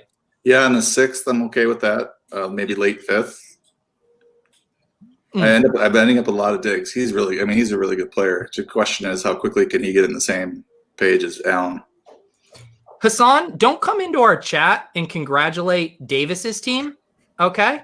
You come in our chat and you tell us how much we're crushing it. Okay. Get out of here with that shit. Or you tell us that we don't know what we're doing and we need to draft running backs and we're morons. Pick one.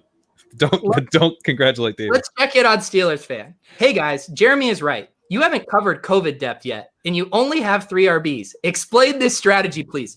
We have hundreds of hours of podcasts explaining this strategy in depth, Steelers fan. Check us out on iTunes. Check us out on Spotify, on Stitcher, Ship Chasing, sponsored by 4for4. Check it out.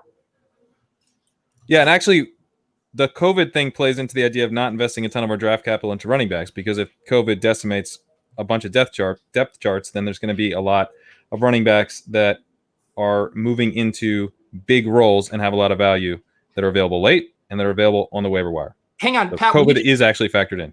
Will you do a little math for me? So Steelers fan says we only have 3 running backs in a COVID year. Will you just count up the running backs that Steelbirds has? We do them one at a time.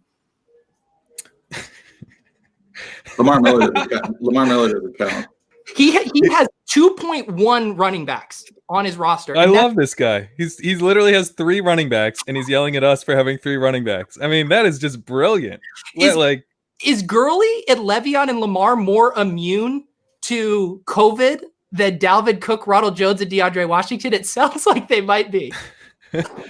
I mean, DeAndre Washington has a lot more contingent value than I think Lamar Miller. So, hey, Steelers, I love you, buddy, but you're going to want to take a breather because you just owned yourself so unbelievably hard that I don't know if you can recover from this.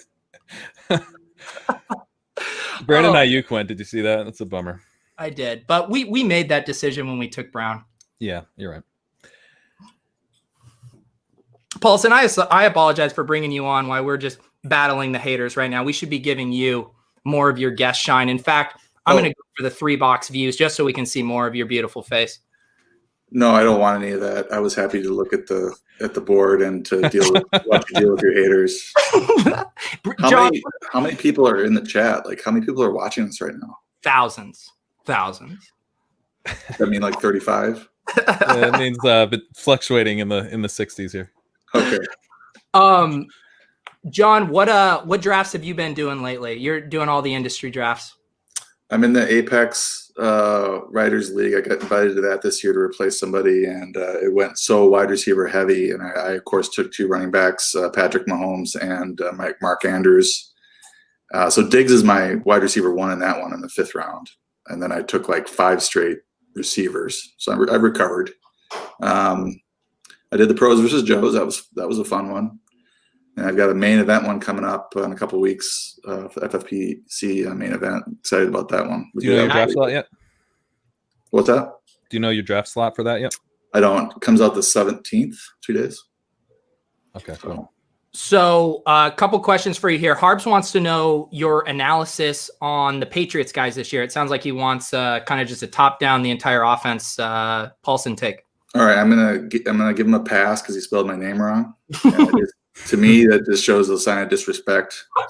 Well, that's the whole point of this comment section here. But I mean, I'm expecting it at ship chasing. So I think Burkhead is the value. I think James White gets a lot of play, and 30-year-old Burkhead knows the offense. You know, Brandon Bolden's not there to screw things up. It was intentional. Okay, well now I'm gonna stop answering. Steelers, you get muted. You don't draft the San Francisco defense in the 13th round and get to talk anymore in our chat. You're not take another running back. You're done. You've given us so much crap. You still have 3 running backs. We're going to take a 4th running back before you. COVID year, buddy. John, someone wants to know how much was Cliff Kingsbury's pad on Airbnb? Oh, that's a great question. Oh, is there? Is that in reference to my house? Yeah, that you got that chic kind of postmodern Palm Springs look to your place. We live in an Eichler, and it's there's 3 tracks in the city of Orange. I shouldn't probably give out too much information. I'll have to knock someone. Amy, there's only like 60 people watching right now. So. Amy, but once I cut up the clips, I mean, this is going to be. That's true. So leave that one out. Ship chasing is it's a safe place to dox yourself. No, it's a cool neighborhood. We're friends with lots of neighbors and stuff, so it's a good thing. Oh my goodness. We are up next year, Pete. I have completely stopped updating the cheat sheet, so you're just gonna have to. Yeah, I've just given up. I stopped updating. But I'm looking at maybe taking a running back here, and I think there's some guys that come to mind. Read me some of the running backs available that you see. Some of the running backs available are Darrington Evans, Nyheim Hines, Anthony McFarland, Raquel Armstead. Shit, and there's some guys. Well, I would say guys available later typically, but in this room, maybe not. Lynn Bowden. John, what do you think about Darrington Evans? Probably won't have a big role, but could. I mean, it kind of reminds me of Pollard in that he's probably not going to have a big week-to-week role, but could end up in a big role in Tennessee there if there's an injury to Henry. Yeah, I mean, Pat, are we missing on any wide receivers that you like? I mean, all of our targets, N'Keal Harry, Ayuk, all those guys that we've been liking to take. Lazard even went. Paris Campbell. Wide receivers pretty much done. Who's on? Is there? We already took Henry, and the tight ends have gone. Are you into Hines at all, Paulsen? I don't have a strong opinion on Hines. Well, I think then it's probably Evans for me, Pete. I think it is too. I mean, I'm trying to think if I'm missing anyone else here. I mean, AJ Dillon just went. This is gross. How many rounds is this draft? I think we got another 7 rounds left. Well, I don't have 7 rounds worth of picks left in me. Jerick McKinnon is an option, I think. I think we go Evans unless I'm missing something here. Adrian I think Peterson. Evans is a pretty good value here. Yeah. Paulsen, my worry about Peterson is I have lots of worries about Peterson, but I also think he's going to split early down work with Barber. I might. I think he's better than Barber, so I think he'll probably end up starting. Are you guys on the clock right now? How long? I just took Evans. Okay.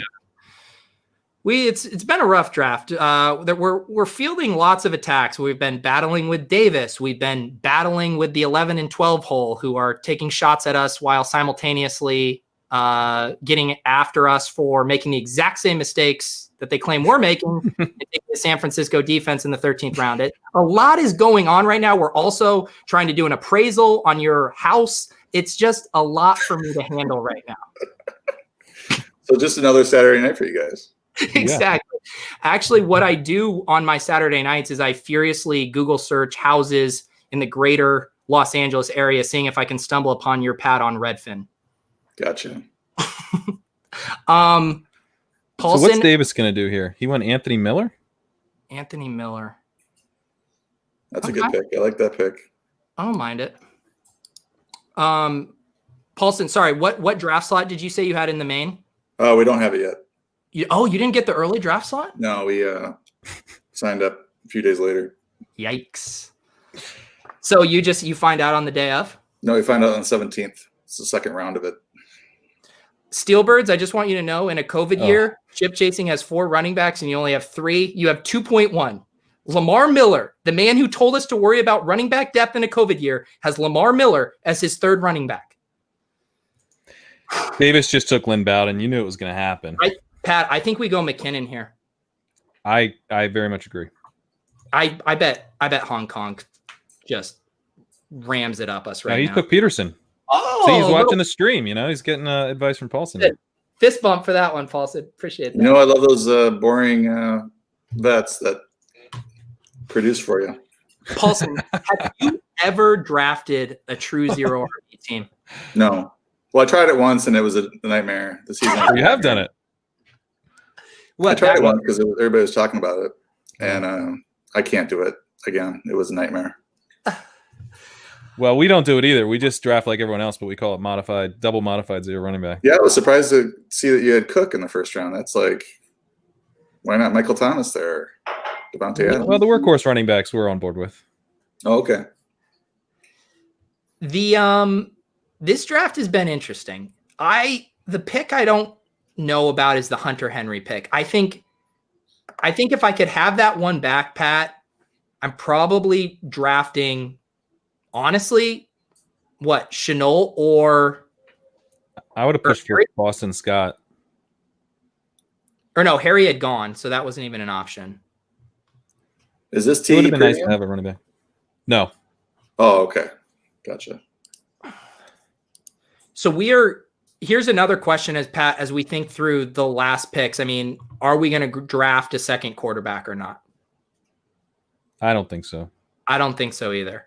I don't think we're going to draft a 3rd tight end either. No. So that narrows our pool. Although we should maybe start to think about defense a little bit, because defensive scoring is like really juiced in this format. You're right. And if Steelbirds is on defense as early, I think we should be too. Yeah, he's really sharp. So no, but to your point, honestly, I don't see a huge opportunity cost here early. I think we pull up. John, do you have your week 1 defensive rankings yet? No. John, you're killing me. I didn't know I had to bring it to the draft tonight. You just said come. You're right. I didn't tell you that.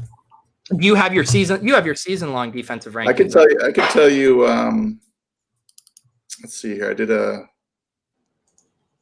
So one thing, Paulsen, is because we don't pick for a little bit, Pat and I kind of like to talk in code, kind of like a little cheeky, if you have any ways that you can, let us know who you're talking about, but disguise it from everyone else. That would be Pig Latin, maybe Spanish.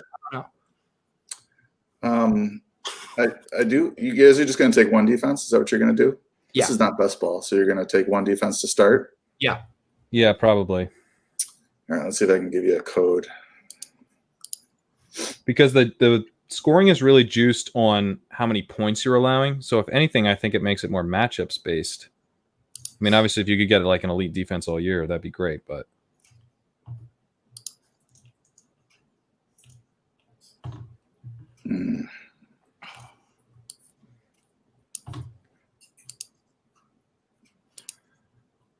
I think Steelers fan is coming around. He's trying to help us out.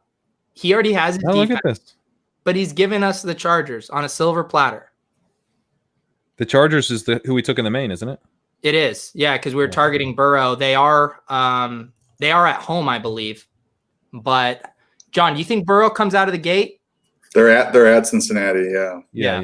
Then you have KC in the second. So are you in the week 2? Do you care about that? Yeah. Points. We can't give up points. No, but Paulson's asking, are we just going to stream it after week 1? Well, I mean, I guess it'd be nicer if we could get 2 weeks out of them. How about the defense of your quarterback? Ooh, the Bills? They went. There's a nice schedule there potentially to open. Yeah, so the Bills went, though. Oh, they did? Oh. Yeah, they just went. Sorry. I was too busy thinking about my code. I do I was really sly there saying the defense of your quarterback. That was really sneaky. Yeah, one quarterback. Based on some of these guys in our league, I think that might be enough. All right, so I think there's a couple running backs left, though. By the way, yeah, we don't have to go. How many rounds is this, Pat? I think it's 20 rounds. 20 rounds, and we're already out of players. I'm pretty sure it's 20 rounds. Steelers Bird, is it 20 rounds? Oh man, we're at the point. It would really have helped, Pat, if you continued to update the spreadsheet, which is just completely useless to us now. Yeah, I just kind of gave up on that around when Paulsen showed up, I think. Defense is in twice. I'm looking at the spreadsheet, and the defenses are in here twice. 49ers, Steelers. TK. Yeah, I told you the scoring's juice, dude. I hate this spreadsheet so much. It's not up to date. Okay. The Philly opening schedule looks pretty good. Washington, Raiders, Cincy. Okay. Are they at home week 1, John? No, they're at Washington. Okay. New England's home against Miami, but they got everybody opting out. All right. John. That could be good. New England at home against Miami. I mean, even with the opt-outs, you can't. Yeah, the chat was trying to get us on the Pats here. I mean, I do worry about Laird going for like 250 and 2 TDs. But Fitzpatrick could definitely throw a few turnovers. People also are high on the Colts. Jags, Vikings, Jets, Bears.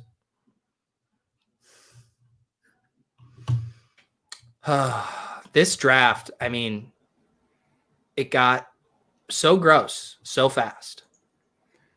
Yeah, it kind of makes you appreciate the FFPC a little bit, where the wide receivers just stick around, because technically you can play the same number of wide receivers. There's 2 flexes. So it's really just about what you want to do. We want to play the wide receivers anyway, so you almost would rather have the flex and let other people pick running back. All right. We have someone logging in that Parker's going to moss Gilmore again, which means we cannot take the Pats defense versus the Dolphins. If he's getting mossed, imagine what Parker mossing him could do to our defensive scoring. So we're on the clock. I think there's a couple running backs left. Say the one with the higher ADP. Okay. Well, Ryko Armstead is listed here as a free agent. Did I miss something? John, did we miss any breaking news? Did Raquel Armstead get released by the Jags? Or is he on COVID list? I saw something with a Zigbo. He's on the COVID list, yeah. That'll put him on the free agency, I think. Okay. And then the other guy's the guy we took in the main, Pete. Just say it. Eno? Yeah. Did Bowden go? Bowden's long gone. I don't think Eno will come back because of Davis and Chung. John, do you have any love for Eno this year? He's buried, but pretty exciting profile. Not really. I'm a Drake stan. Okay. What about Armstead? The COVID scare you off? I'd rather have Chris Thompson, Okay. but he's already gone. So sorry, I'm not being much help. But this is like a nightmare because you guys I can't see who's available. New England defense. Yeah. What? Do you want to do that because we have 20 seconds left? And Yeah. I mean, we could go Eno. I'm okay with Eno. Take Eno, and then we have a couple defensive options coming back. We got the Colts. We got the Pats. Okay. Josh. Can I share my screen? Can I share my screen? You can see who's here. Yeah, share my screen. Share your screen. Okay. How do I do that? Down below, you should see an option to share screen.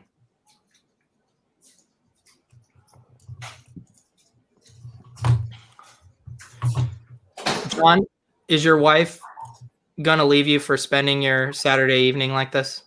No, I think she's locked in. We're good. You're good. Okay, here we go. Pat's is up here. That's kind of tough to see, but can you zoom on your browser? Yeah. Thank you. All right, let's let Paulsen get in here into the back end. Work some magic.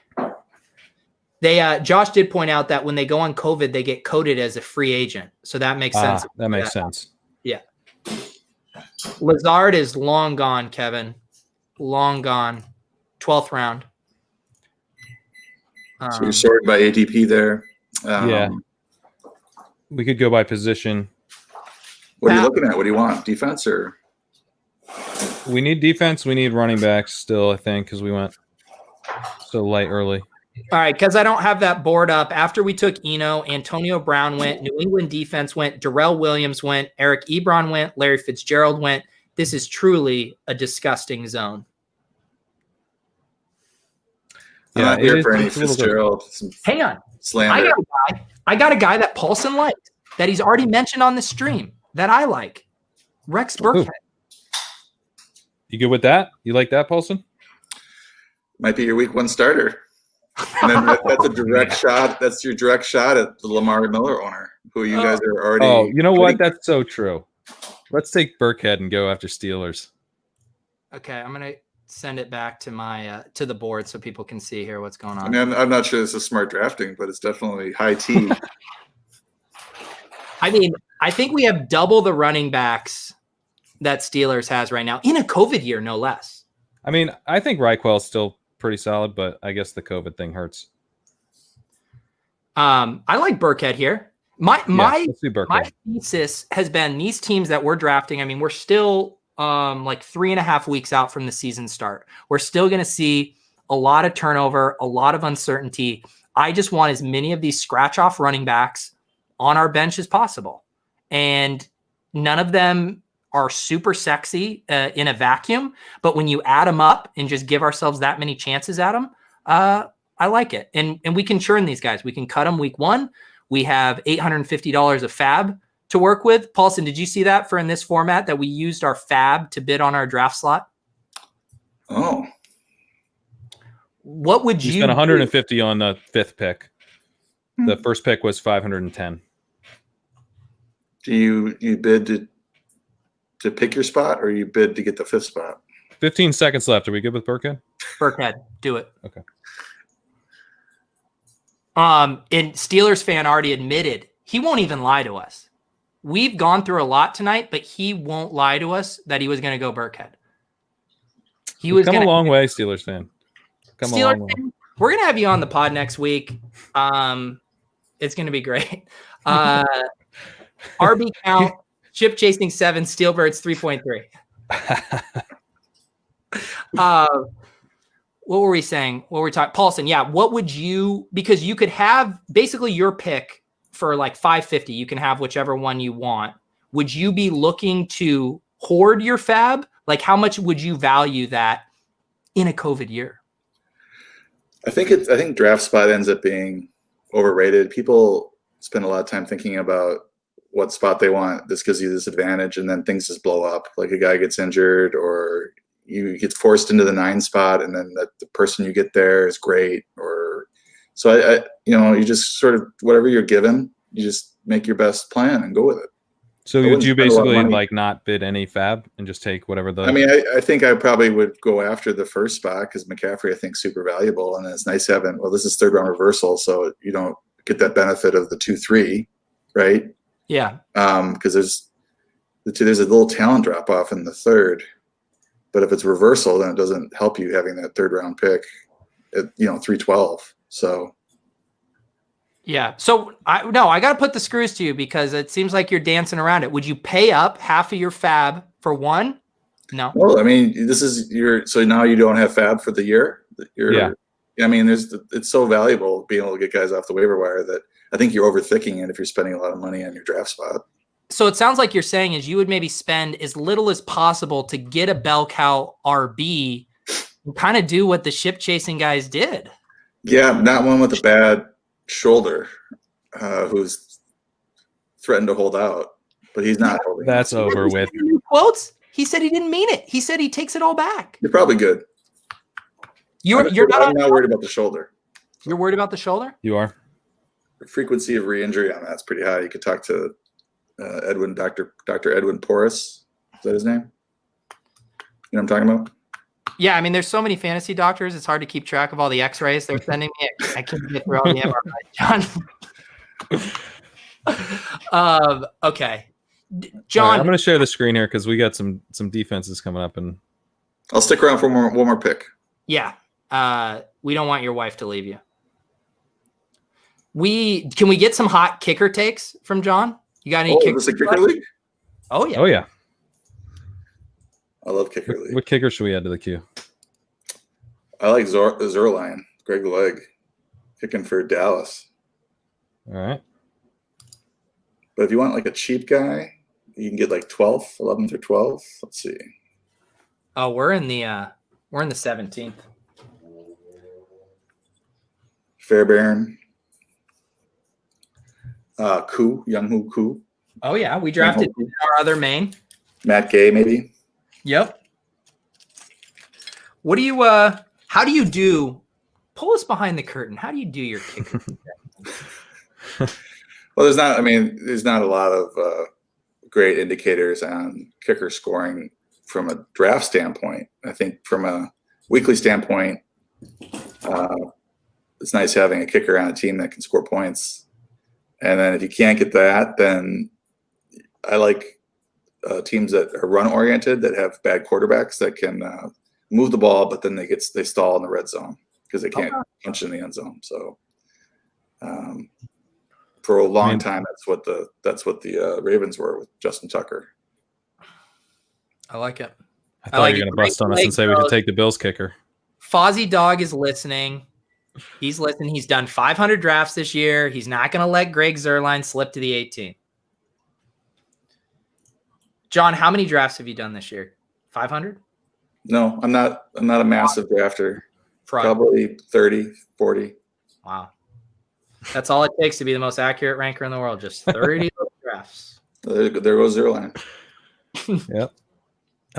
What defenses should we be queuing up here? Is Philly still on the board? Philly is still on the board. I think they have a good opening schedule. Hey, John, you can tell everyone at 4 for 4 this appearance was not done in vain. David says, I just bought 4 for 4 Pro, but now he's angling for more. Can you give him a discount on the DFS upgrade live on the ship chasing stream right now? Yeah, I think the code John10 will give you 10% off. David, would that work for you? John 10. John 10. Beautiful. Look at that.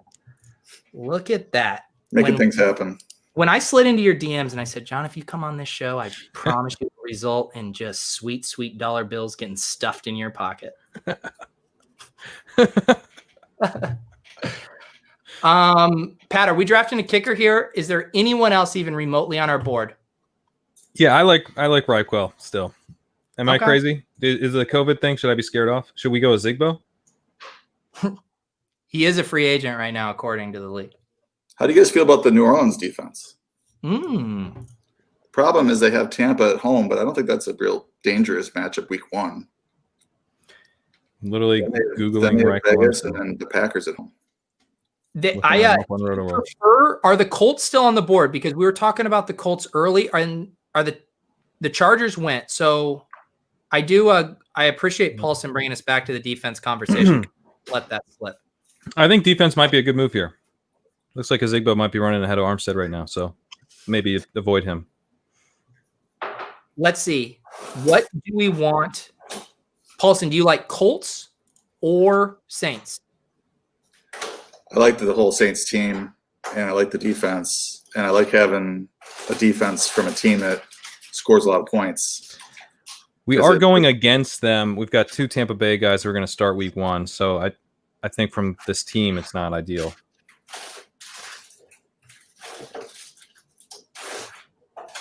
Did we like the Eagles? They have a good opening schedule, I think. Washington, Raiders, and Cincy. Oh, that's juicy. That's beautiful. Oh, you want low-scoring games. Wait, it's Washington, Rams, Cincy. I just wanted to clarify that. Rams, not Raiders. Okay. That still could be picks, though. Pick City. All right, let's go Philly. Let's go Philly. This is how the sausage gets made. We're having a good time. John, let me see your drink. How much is still there from last I saw? Okay, can we get you a refill? I think John needs a refill. I think I'm going to bow out. That is completely fair. I'm shocked you made it this long. We didn't deserve this. John, thank you. Thanks for having me on, and good luck with the rest of your draft. Thank you, John. We will be. Are you going to be? I know you normally tweet about your main event draft. Are you going to be doing any other content around it? I'll probably do a live tweeting of it, and then maybe an article. If you want us to host a live stream where we just pepper you with incessant questions throughout your entire draft, I mean, we'd be happy to oblige. Okay, I will definitely keep that in mind. All right. Good. Bye, John. Everyone check out 4 for 4. John's rankings crush. We appreciate him coming on. Thanks, John. Goodbye to the 60 people watching. Oh, it's way more than that. So much more. See you, John. All right. That was fun. John hates us. We've alienated everyone. I know. He wouldn't adopt our team. It really hurt when he didn't pick our team. He literally selected like 4 other teams other than ours. Yeah. He was pretty clear.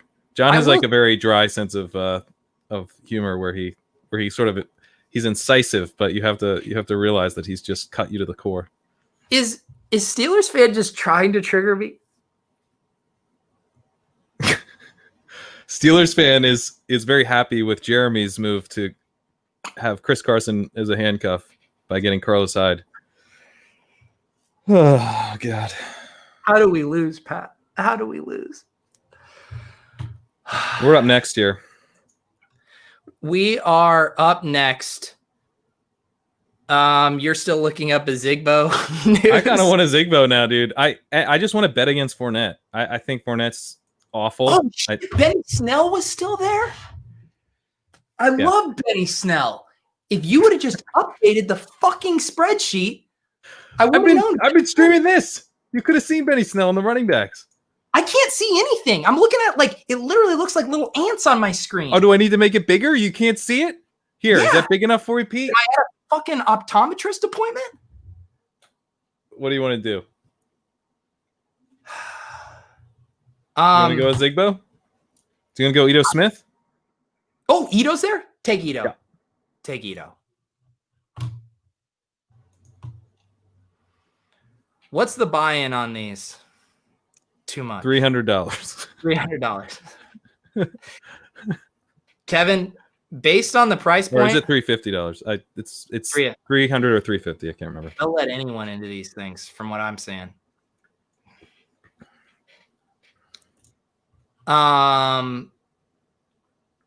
Okay, how many more picks do we have, Pat? 2? We have 2 more picks. One of them will be a kicker. And one of them will be a Ezigbo. You know what? Everyone, stay tuned for the final round where Pat and I battle to the death on Patrick Laird versus Devin Ezigbo. I'd be down for Laird. That's what I like to hear. I need to make a Laird hype video. I can't believe I didn't get to play the Laviska hype. Davis just completely overdrafting it. I want to play it at the end. I want to see it. Pat, it's got to be organic. I selected Laviska today in that rookie draft, so for For me, it's still a good Laviska day. How many people did Silva ask to do that draft for him before he asked you? I don't know because he didn't ask me. He was in a car accident. He's a fender bender. Is he all right? He's fine. Yeah, I've heard that he's fine. Hey, Kale Courtney, get Ben. Who asked you for him? Curtis Patrick reached out. Oh, I thought Silva asked you to sub in for him. No, Silva was like, I have stuff now. I can't make this draft. It's in 10 minutes. And then they were scrambling, and they pulled me in. This is what I will say, guys. I refuse to. This isn't the compromise I make. If Davis wants to come back on the stream, I will play the Laviska hype reel for him. Otherwise, I'm not playing the special Laviska hype reel for no one. I don't get to enjoy it. I'm going to watch the hype reel, and I'm going to be upset that he's not on my KFFFC team.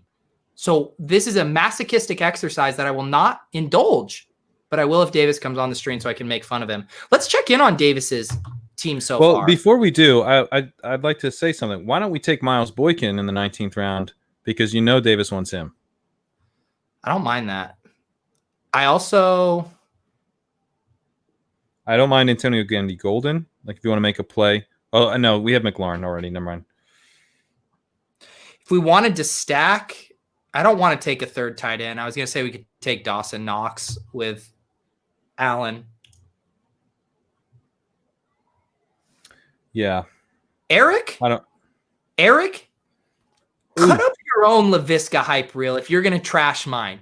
Okay? If you knew anything about pacing, about foreshadowing, about building to a climax, we have to start somewhere. Do you turn on a movie and they're automatically just battling? That someone's getting killed? You build to it, Eric. God, have some faith in what I'm doing. Steelers fan, I couldn't agree more. Your team is garbage. You know what? Steelers fan, I enjoy you quite a bit. I thought we were going to be battling, but I'm glad you're here. I've come around on you, Steelers fan. You have a level of self-awareness that I appreciate. Yeah. You're welcome anytime. We do this every week. We'll be back on Wednesday. All right. I don't need all of you guys talking to me about random movies that start with action like John Wick 3. Okay? My Laviska highlight, my 30-second Laviska highlight reel does not follow the same trajectory as John Wick 3. Steelers fan, we love you. Thank you for being a good sport. There's lots of different draft strategies. Some are better than others, but it's all just about having a great time. You used one of the bad ones, but it's okay. Eric, I'm going to boot you, dude. I'm going to boot you.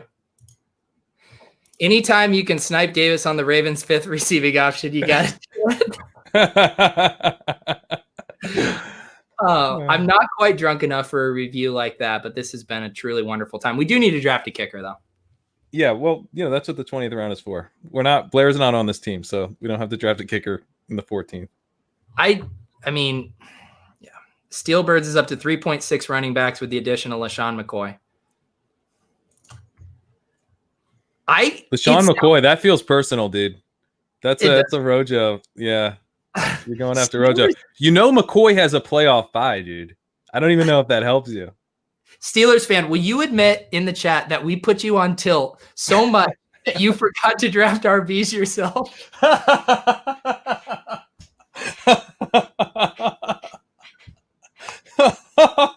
just need you to admit it, because you admit that you don't like your team. And everyone likes their team after they draft it. It seems like we threw you off, brother. It does, doesn't it? Oh, I'm slightly drunk, he says. Steelers, I will cheers to that. There's a few things I don't know what it's like. I don't know what it's like to draft not on a stream, and I don't know what it's like to not draft drunk. There's two axioms I live by. Oh, man. All right, Pete, what are you thinking here? You want to go with Boykin? Dude, I got a queue that's a mile long. It's like, who don't take here? Yeah, I hear you. My queue was dried up after round 12. When we had to start talking about Darrington Evans, I was like, no.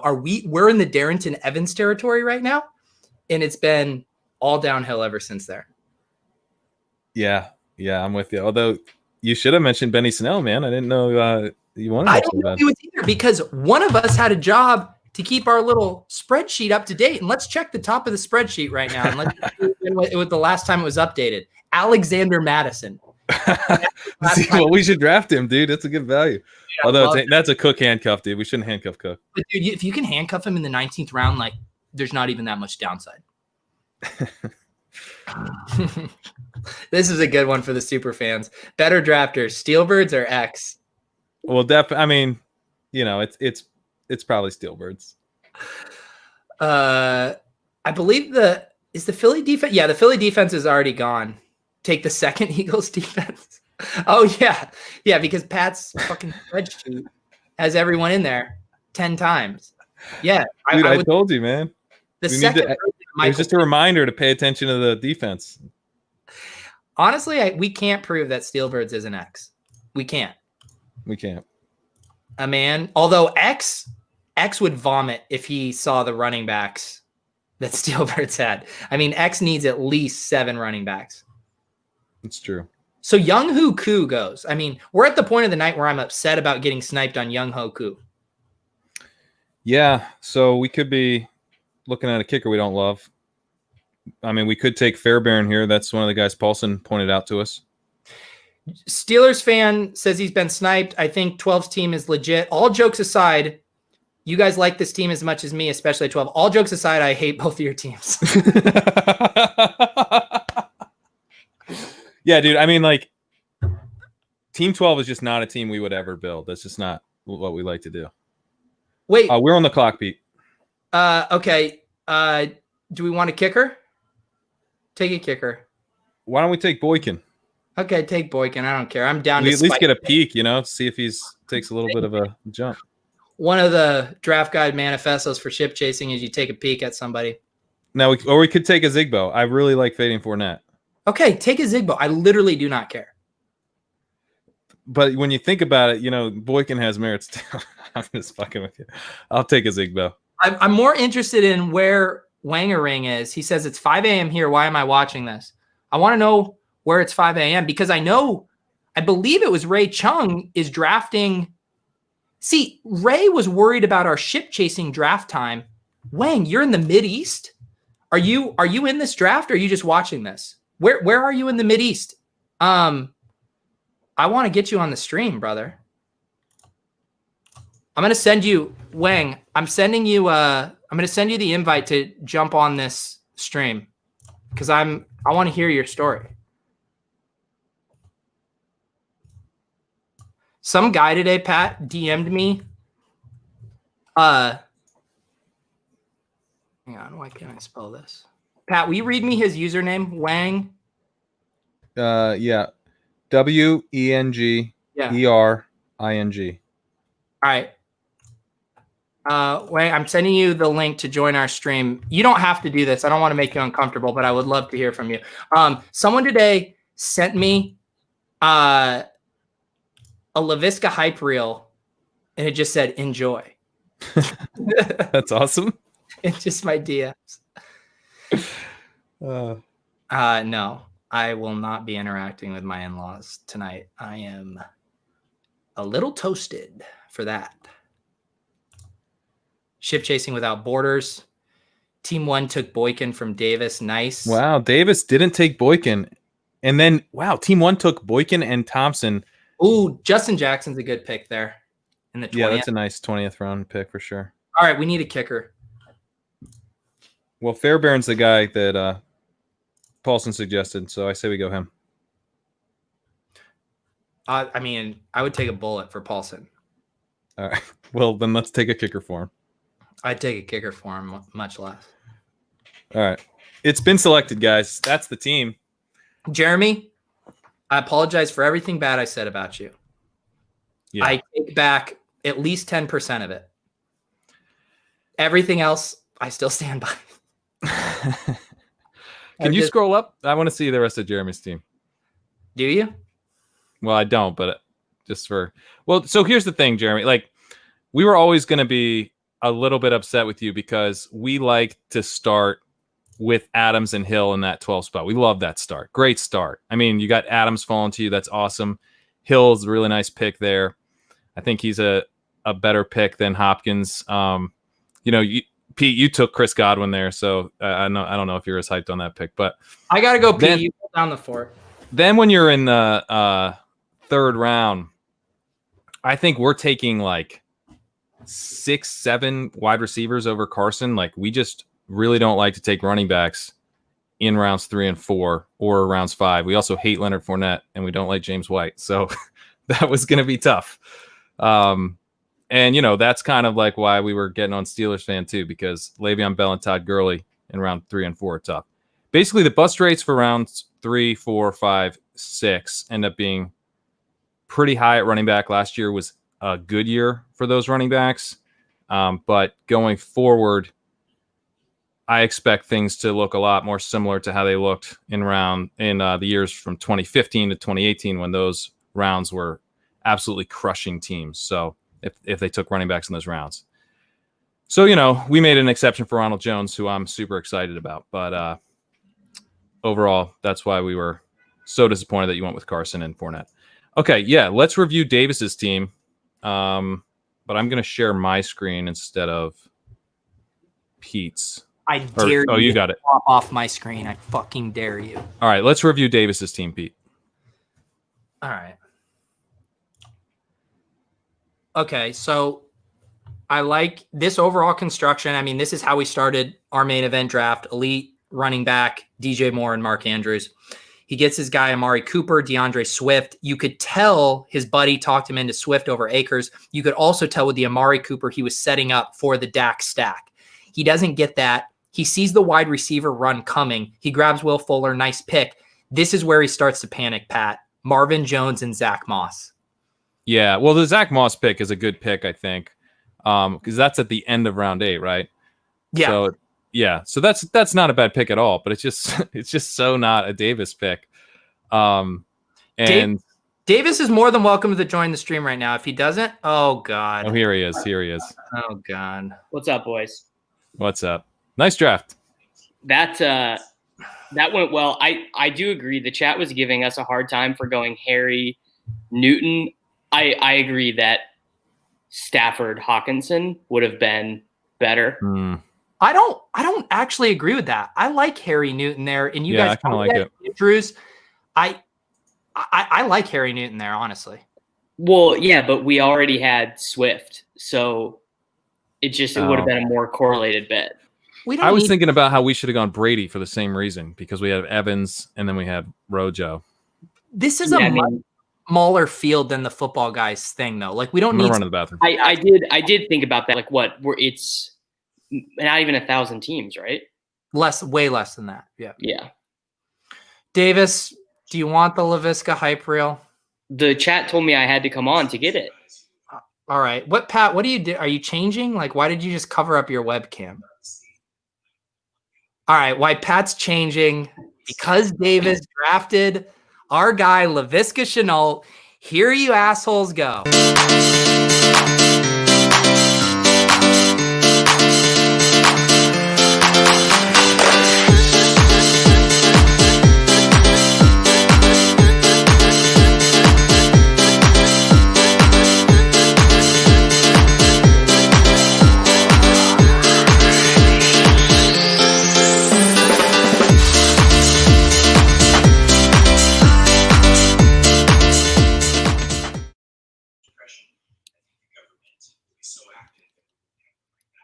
What a grown-ass man. One of the all-time draft values. Pat doesn't know he's muted. Pat like switched his mic setup and no one can hear him, which is how we like it. I was so disappointed that we didn't get that moment as part of the draft. Why did you take DeAndre Washington over Shenault knowing I was right there? In retrospect, we shouldn't have. Well, I would have taken DeAndre Washington though. We did need DeAndre Washington pretty bad though, based on the construction. Hang on, real quick though. Let's talk about Laviska Shenault, because today was like, it seemed like Twitter finally caught up to realized.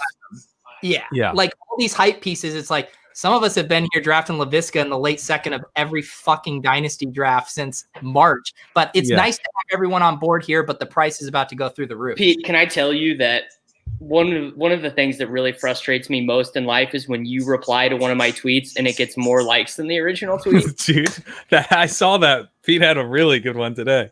It was incredible, and I laughed, but at the same time, I was like, "Well, this is annoying." To be fair, you were asking a question. I do get great gratification out of that dynamic, but I don't actually qualify this one because you were asking a question. You weren't going to get lots of likes on a question. I just wanted to make Laviska my phone background. You needed to crowdsource that? Well, because all the ones that were on Google from training camp yesterday were horizontal. There were no good phone background ones yet. Yeah, there's some good ones coming out now because there was I don't even remember the publication, but they have all those quotes from Minshew about Shenault. Like, it's happening. It is happening. Just wait until we get the first grainy, like Zapruder film of him running the Wildcat quarterback, like from the stands. It's going to be incredible. And it's just so obvious. Like his price has been so out of whack offseason. He's a sick prospect going to the perfect landing spot.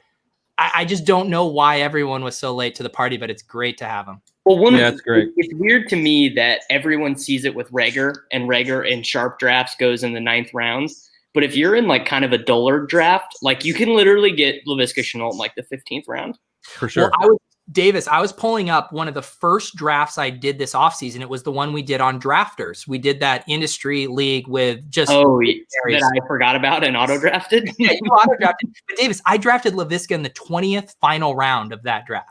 Yeah. It's like we have just been on a little what's the Price is Right? It's been like Bitcoin. It's just been, Laviska, it always appreciates in value. So how did your buddy feel about your guys' team? I think he feels good. So the picks that we argued about were Swift. I wanted Rojo there, and because he doesn't he listens to the shows and stuff, but he doesn't get the troll equity of taking. He gets it, but he doesn't care as much about the troll equity. And I don't think I can argue with a straight face that DeAndre Swift, this incredible athlete who catches all these passes and was playing snaps over other NFL running backs in college, he has a higher ceiling than Ronald Jones. That's just true. It pains me to say it, but it is. And then we actually argued Sterling Shepard versus Laviska Shenault. But if you look at our team, if we ever had to start Shepard, it would have meant that we were just completely out of contention because everyone would have died. And the reason to take Shepard is that you actually would be planning on starting in week 1. And that's not the case with Shenault. We can just kind of wait and see if Shenault pans out. We have some good guys to drop, like Anthony Miller and Andy Isabella. Or actually, we took Justin Jackson, but those guys are easy drops. Dude, Justin Jackson was a great pick in the 20th. Yeah, it was. Yeah. There's a chance that Justin Jackson has the role everyone wants Josh Kelly to have. I mean, I think that if you're just using the COVID logic of this guy's been on the team longer, he knows the playbook, he's gotten more practices in, I think it's pretty easy to argue that. Davis, what was because this draft, we didn't have any ADP really to work off of. What was your feeling on this versus a football guy's draft? Because it definitely felt much different. Some of these picks and teams were bad. Okay, so for example, in a football guy's draft, I would never take Justin Tucker in the 16th round because I would feel like I was actually giving away value for a player that I needed. But look at some of the players that were selected in the 15th, and Larry Fitzgerald goes. Why are you drafting Larry Fitzgerald in something that you want to get first placed in? Yeah, I think it's one of the reasons why you want to lock up wide receivers early is because you start to panic. Although I don't hate his wide receivers like Brown, Odell, Lamb, Preston, Mike Williams. That's a great core, but Larry Fitzgerald just doesn't. Me and my buddy were joking that that he thought Matt Breida was still on the 49ers because he took Ingram and Dobbins earlier on the same team, and then he took Breida and Coleman on the 9-10 turn. Yeah. What was your thought I have no Marvin Jones. I honestly don't hate it. He's just a guy I haven't been drafting. What was your thought process there? So when we came on the stream earlier, we talked about we had no optionality because all of our front door stacks got wrecked. Dak goes before we pick, Deshaun Watson goes before we pick. And we both agreed that like while we like DJ Moore, we basically starting Teddy Bridgewater at quarterback in a 12-team league just feels bad. So it's not a great stack to begin with. And we both like we did a cheat sheet before the draft, and we both had Stafford higher than FFPC ADP on our stuff. And I really like Stafford. I think he's a good fantasy quarterback. So that and if you look at the wide receivers in that range, we would have taken CeeDee had we taken Juju over, or like if we had taken Juju over Amari, we would have taken Lamb, but it didn't make sense to double up without Dak. Yeah. Were you guys able to keep your spreadsheet up to date? No, I published that cheat sheet on Friday, and so we kind of just drafted off of that, which is all the high stakes ADPs and then my model projections color coded.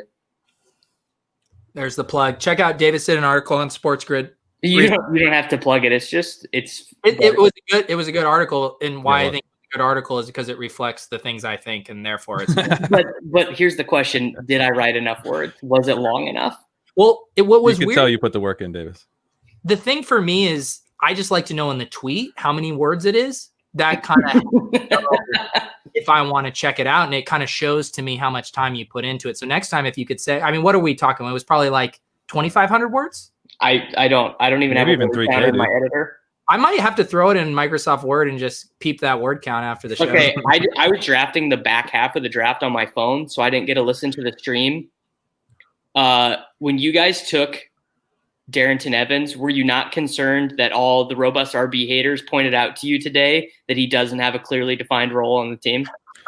Yeah, well, that was a concern.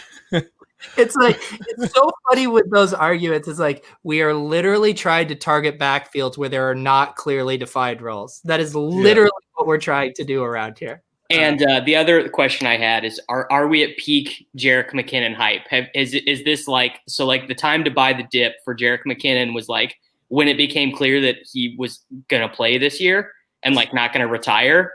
And he was on our cheat sheet. He was on our list. But like I would have taken Lynn Bowden over Jerick McKinnon. So I'm wondering what your thought process was there. We thought about taking Lynn Bowden. I was worried you would take him. So I tossed the name around. Really similarly. I think they are very similar for sure. Yeah. And I think I probably break the tie just in the 49ers. But wait, we didn't know we took Evans and then you took Bowden.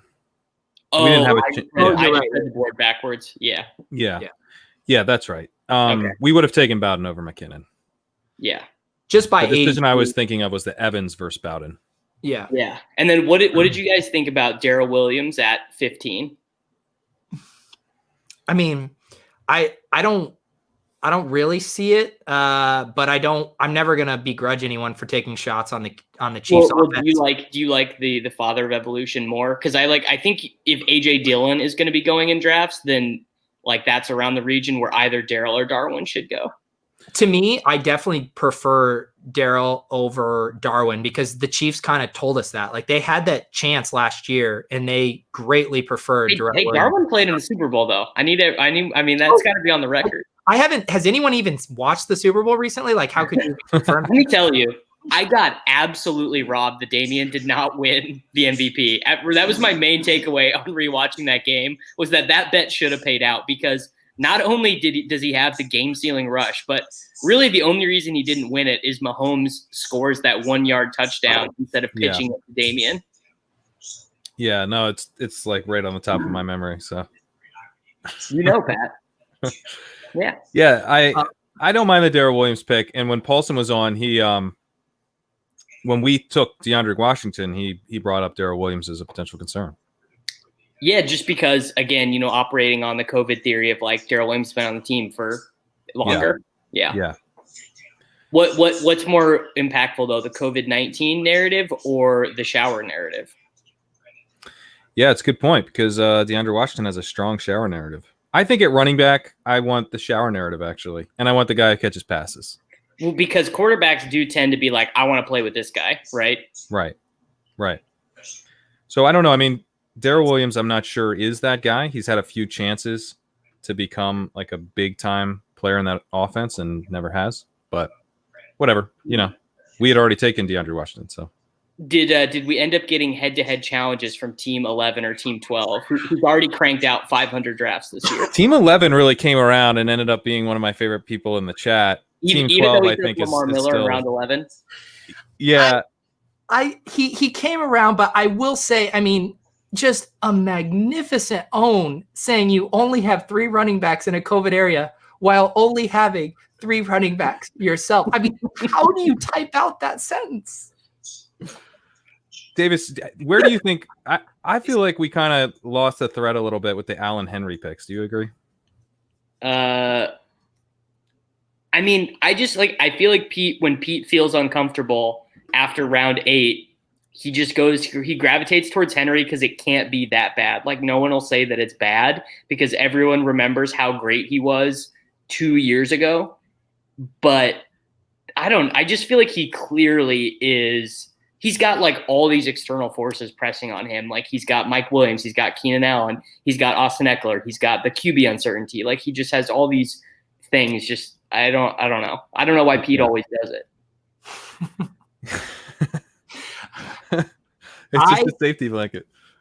To me, I don't want to have to defend this pick right now, but I will. I mean, Hunter Henry has been good, and I think you can make cases for both the quarterbacks being good for him. Tyrod and, as a veteran quarterback and a rookie wanting to check down to his tight end. And I don't know. The thing that's frustrating for me about the pick is that I think if Darrell Henderson was gone, then we would have taken Boston Scott.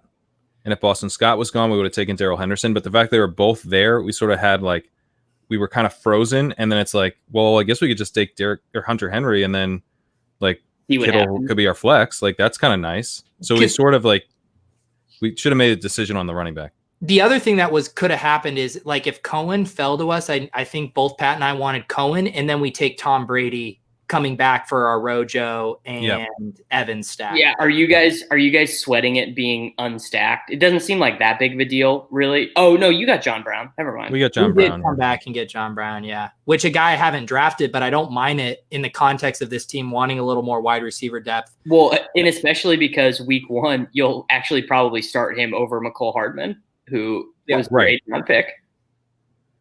Right. Although I don't know that we'll start it. I mean, because we'll have Evans, McLaurin, Sutton. Oh yeah, I was thinking, yeah. But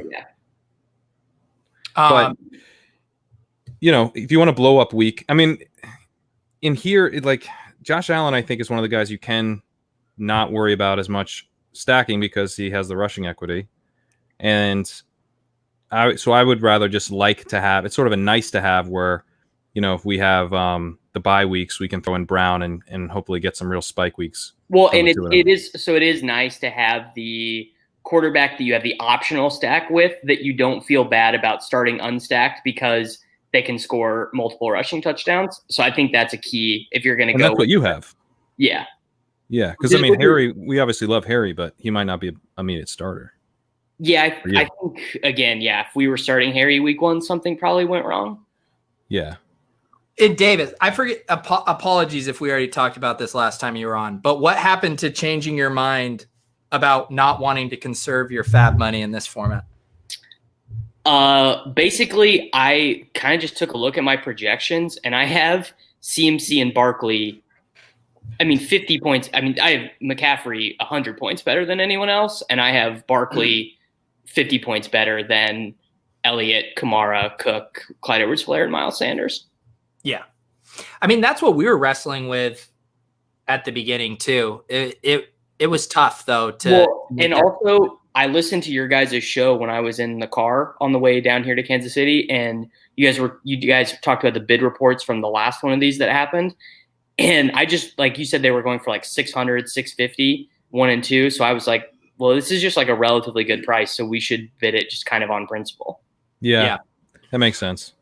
Yeah, I think you can make justifications for either of those. I'm happy with where it seems like you're not as high on Cook as we are. I'm not. I see some paths to failure for him that like I think the biggest path to failure with him would just be like the Vikings not being that good, like just Diggs being like a super impactful player and replacing those snaps with Tajay Sharp and Olabisi Johnson, and they have another dusty guy there that I forget, but basically, yeah, and maybe Justin Jefferson's not ready. Like that's Right. like I just think that there are some ways where they're like they just are in a lot of 17-14 games, and maybe he gets 22 carries every game, but the scoring opportunities are not as good.